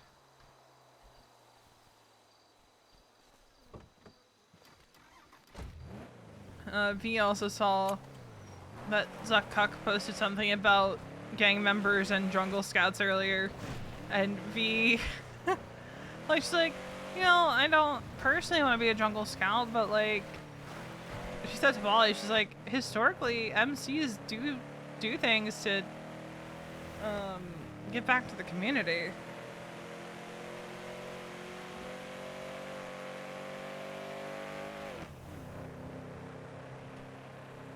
We have our hunting license.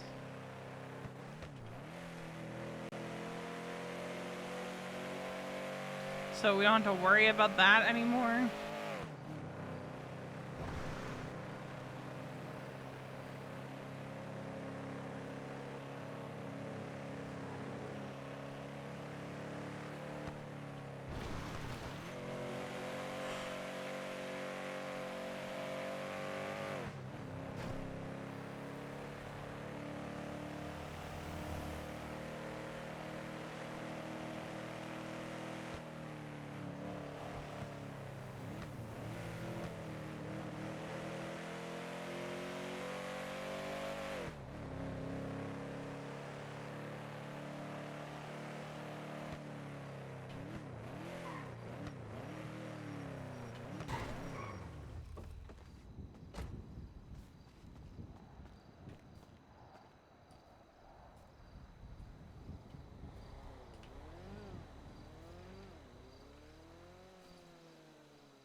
Hello?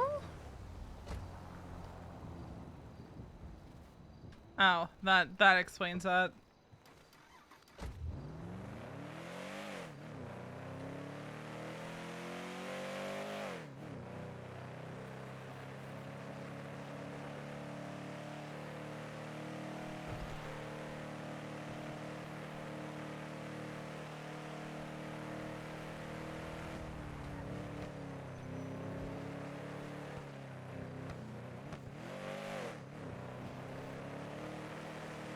But while we wait for Mason...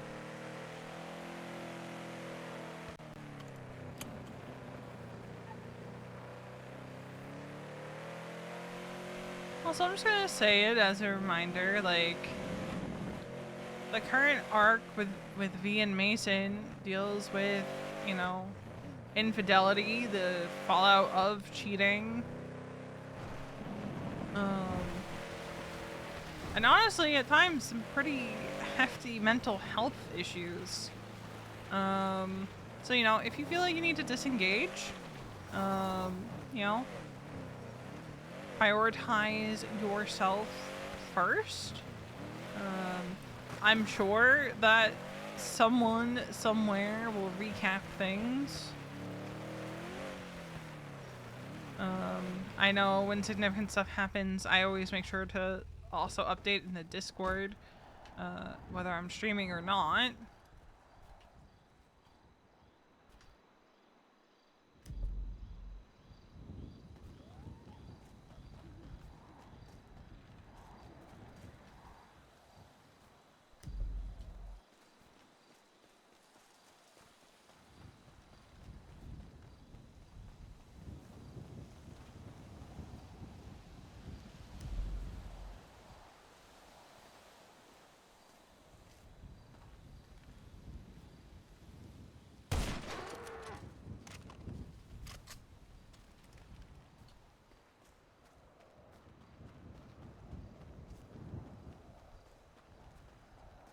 Let's see if I can actually find the deer.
Oh, Moo was on comp.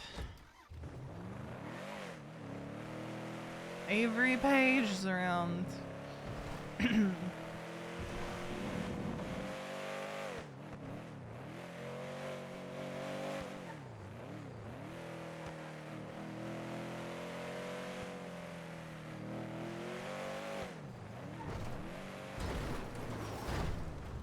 Okay. This is why driving in the dark is bad. Anyway.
we wait.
I think we'll just do 5.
No! Oh, it's gonna scuff. It's gonna scuff. They always scuff when they fall down.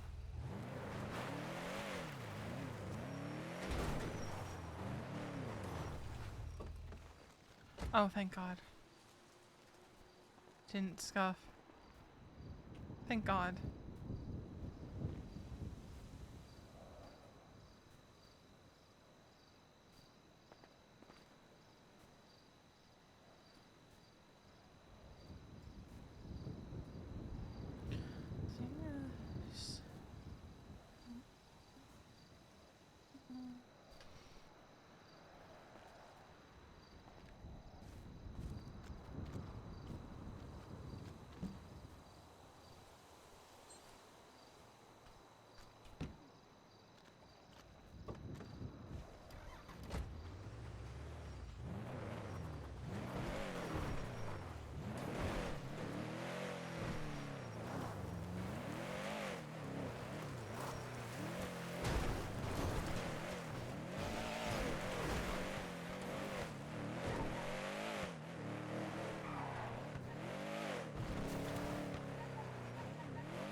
throw a quick repair kit on it away from where the murder kitty is.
Hello.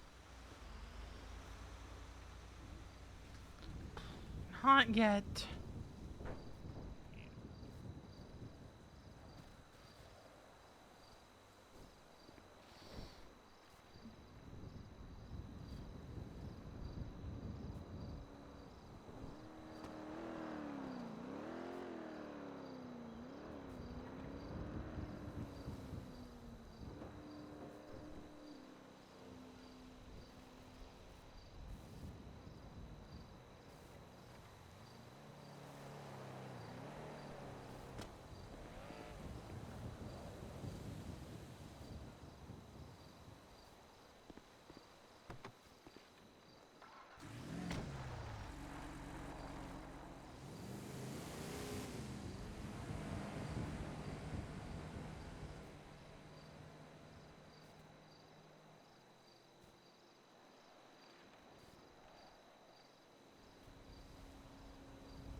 Do we have...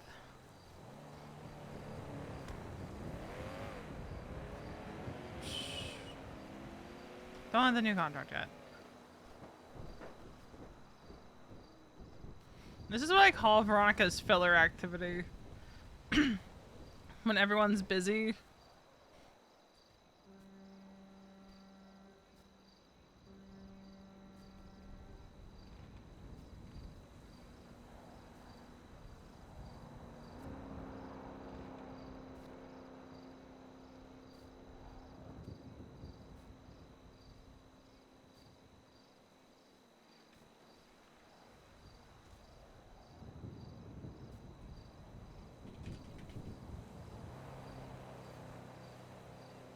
Interesting, because I thought I heard Raina say she was with Wally, and Wally doesn't have his head up.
There it is.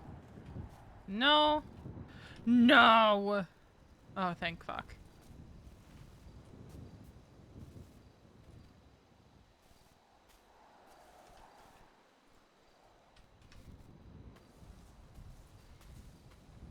That's giving somebody ran over their deer.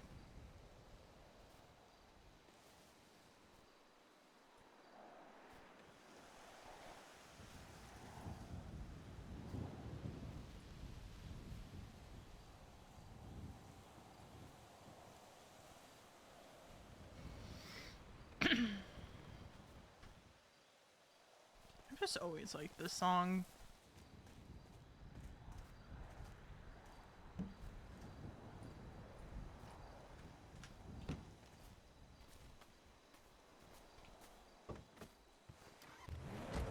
But like one of the things we thought about, delayed, but that she thought about was like, well, my medication, right?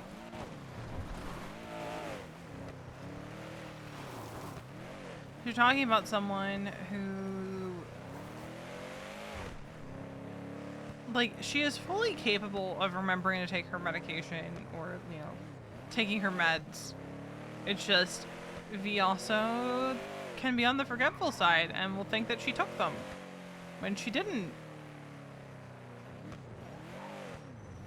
It's something Mason came up with a solution for very, very early on in their relationship.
Ooh, another job.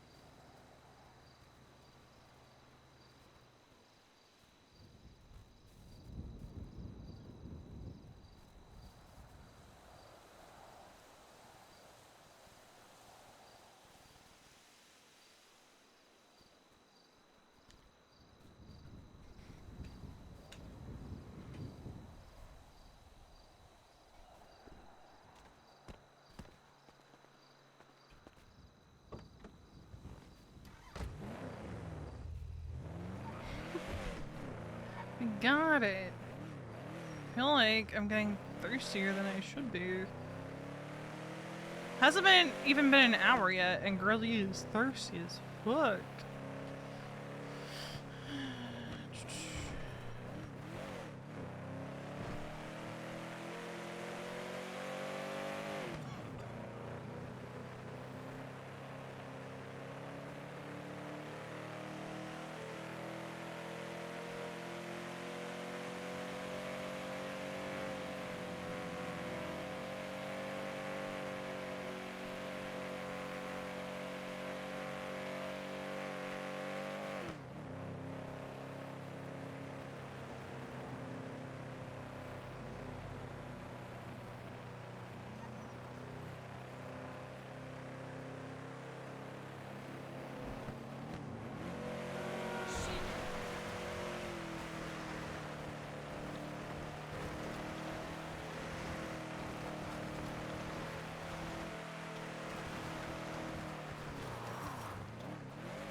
Where the hell is this deer? Oh.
Just gonna do my I feel threatened bit. Because V will swerve into a mountain lion now and just say, I felt threatened. I felt threatened. Yeah, I'm in a car, but I felt threatened. I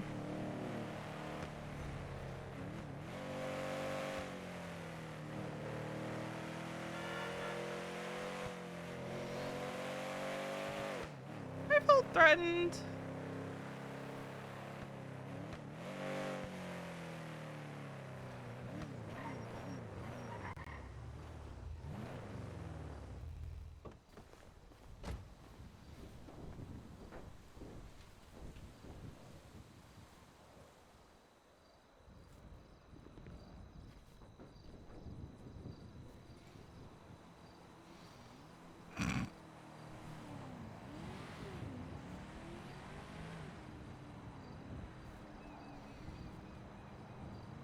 Hey, Hey, so I'm having an awful time. what do you mean you're having an awful time? I can't. I've woken up 3 times now after being forced to go to sleep. Mm-hmm. And the fourth time I woke up, I couldn't see anything in the house. I had to go to sleep again. And I couldn't see anything in the house again. Now I can. But I'm now pissed off. So I don't know Oh, what. honey. Did you even get to talk to Allie? Barely. We had a headache in the middle of our conversation. Oh, honey. Yeah. Oh, honey. Very annoyed. Yeah? And I think in part because I have a headache, it's not making it any better. Oh my god. Why are you out and about if you have a headache? Because I wanted to do things, but Mm-hmm. the city had other plans for me. The I guess. city said no. Yeah. I guess we're having a busy day tomorrow. Are we? From what Allie said, we are. Oh, therapy's tomorrow. Well, therapy is until midnight. But we're doing a bunch of jobs tomorrow to make money for the courthouse lines. Oh, I forgot about that. Yeah. Forgot about that. Okay. Well, I'm gonna go take some Advil. Okay. I might come back around after storm, just or in an hour if I'm not pissed off anymore. We'll Mhm. see. I'm But- just I'm just up hunting. Cause okay. I guess Rana was with Wally? Question mark. I mean, I don't Which- know the need for the question mark. They're together. I mean, it would just be wasn't too crazy sure. for them to be. I didn't even know Wally was back around until she said anything. Yeah, he was. There was people Yeah. pushing in Chumash earlier. Interesting. Yeah, me and Wally found them. They stopped. Who would willingly push in Chumash? Very new people to the city that didn't know any better. There's so many better places you can go push. Yeah, well, they were immediately apologetic and left. Oh, okay. Alright. But yeah, I'm just up hunting. Wally had to be Sergeant at Arms Wally with Rana today, so that was something. Yeah, he told me about that. Told me about Raina shooting Lucas. Yeah. Yeah. And it's like I said to him, like she could have just punched him. Beat him down. Yeah. But I didn't think it was that bad because if someone did something stupid and brought idiots to the doorstep in Chumash and people got robbed for it, I'd shoot them too. Yeah, but I feel like that's more Wally's call than Rana's in that situation. It is, and Wally also made him pay $50K for the. Yeah, like with the full context of it, there was no need for him to get shot by Rana. Yeah, But no. even still, the wider context is it wasn't really Rana's call to make. I know why she did though. I'm like, Yeah. I see it, I get it. Like, I understand why she did it, but.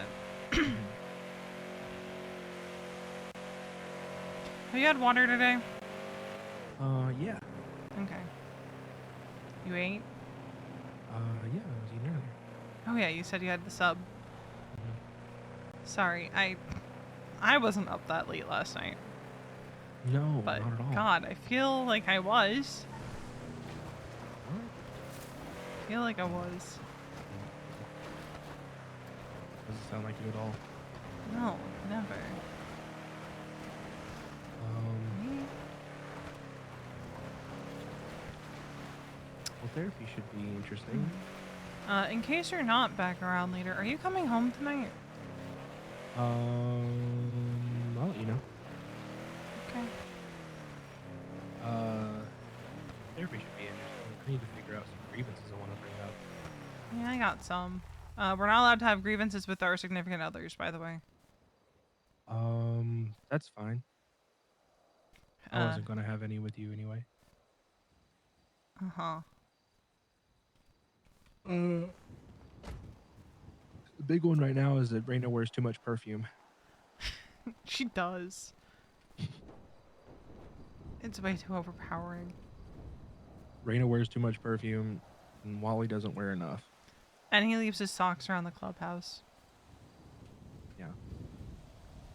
And some of them are crusty, and I don't want to know what from. James makes this weird sound when he eats. It sounds like a cat throwing up, but I don't think he means to. It's just involuntary, and it bugs me.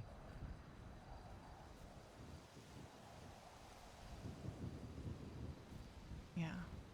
I'll think of some on the day. Yeah. Should be fun. Yeah. Alright. You go take your Advil. I will. I might fall asleep. There's a good chance. Okay. Because I also wasn't up late at all. No. No, you definitely were not. Definitely not. No. 2 hours past the time I presumably went to bed. Uh-huh. Yeah. I don't even know what time you presumably went to bed. Who knows? I definitely don't talk in my sleep. I want to start mugging the locals that are in the house when I wake up. In the clubhouse. Yeah. Yeah. If we're gonna be here, I'm gonna fucking get something out of it. Mm-hmm. Helicopter. Okay, I'm leaving you. Alright. I love you. I'll talk to you later. Love you too. Bye. Bye.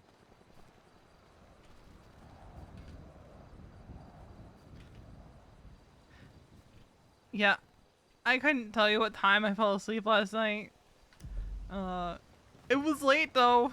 It was late.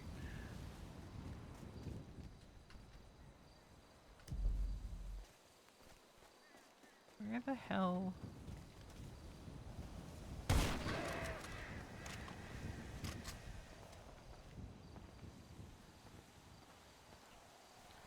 We're probably gonna end stream here soon then.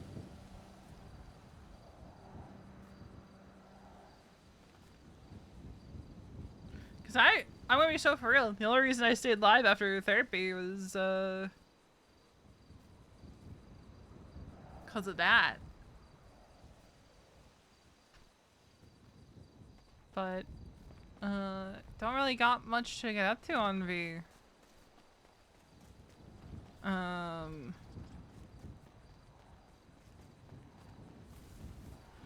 We're just gonna actually, is this process time? It's processing time.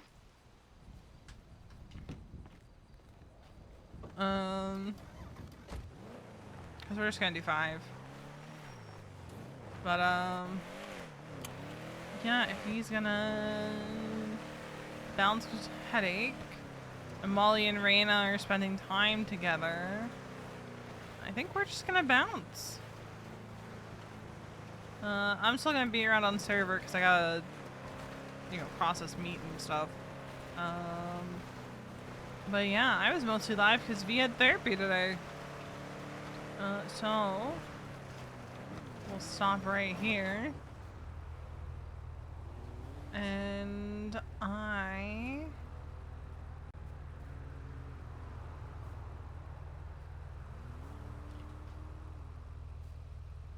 will catch you guys later. Who are we gonna raid?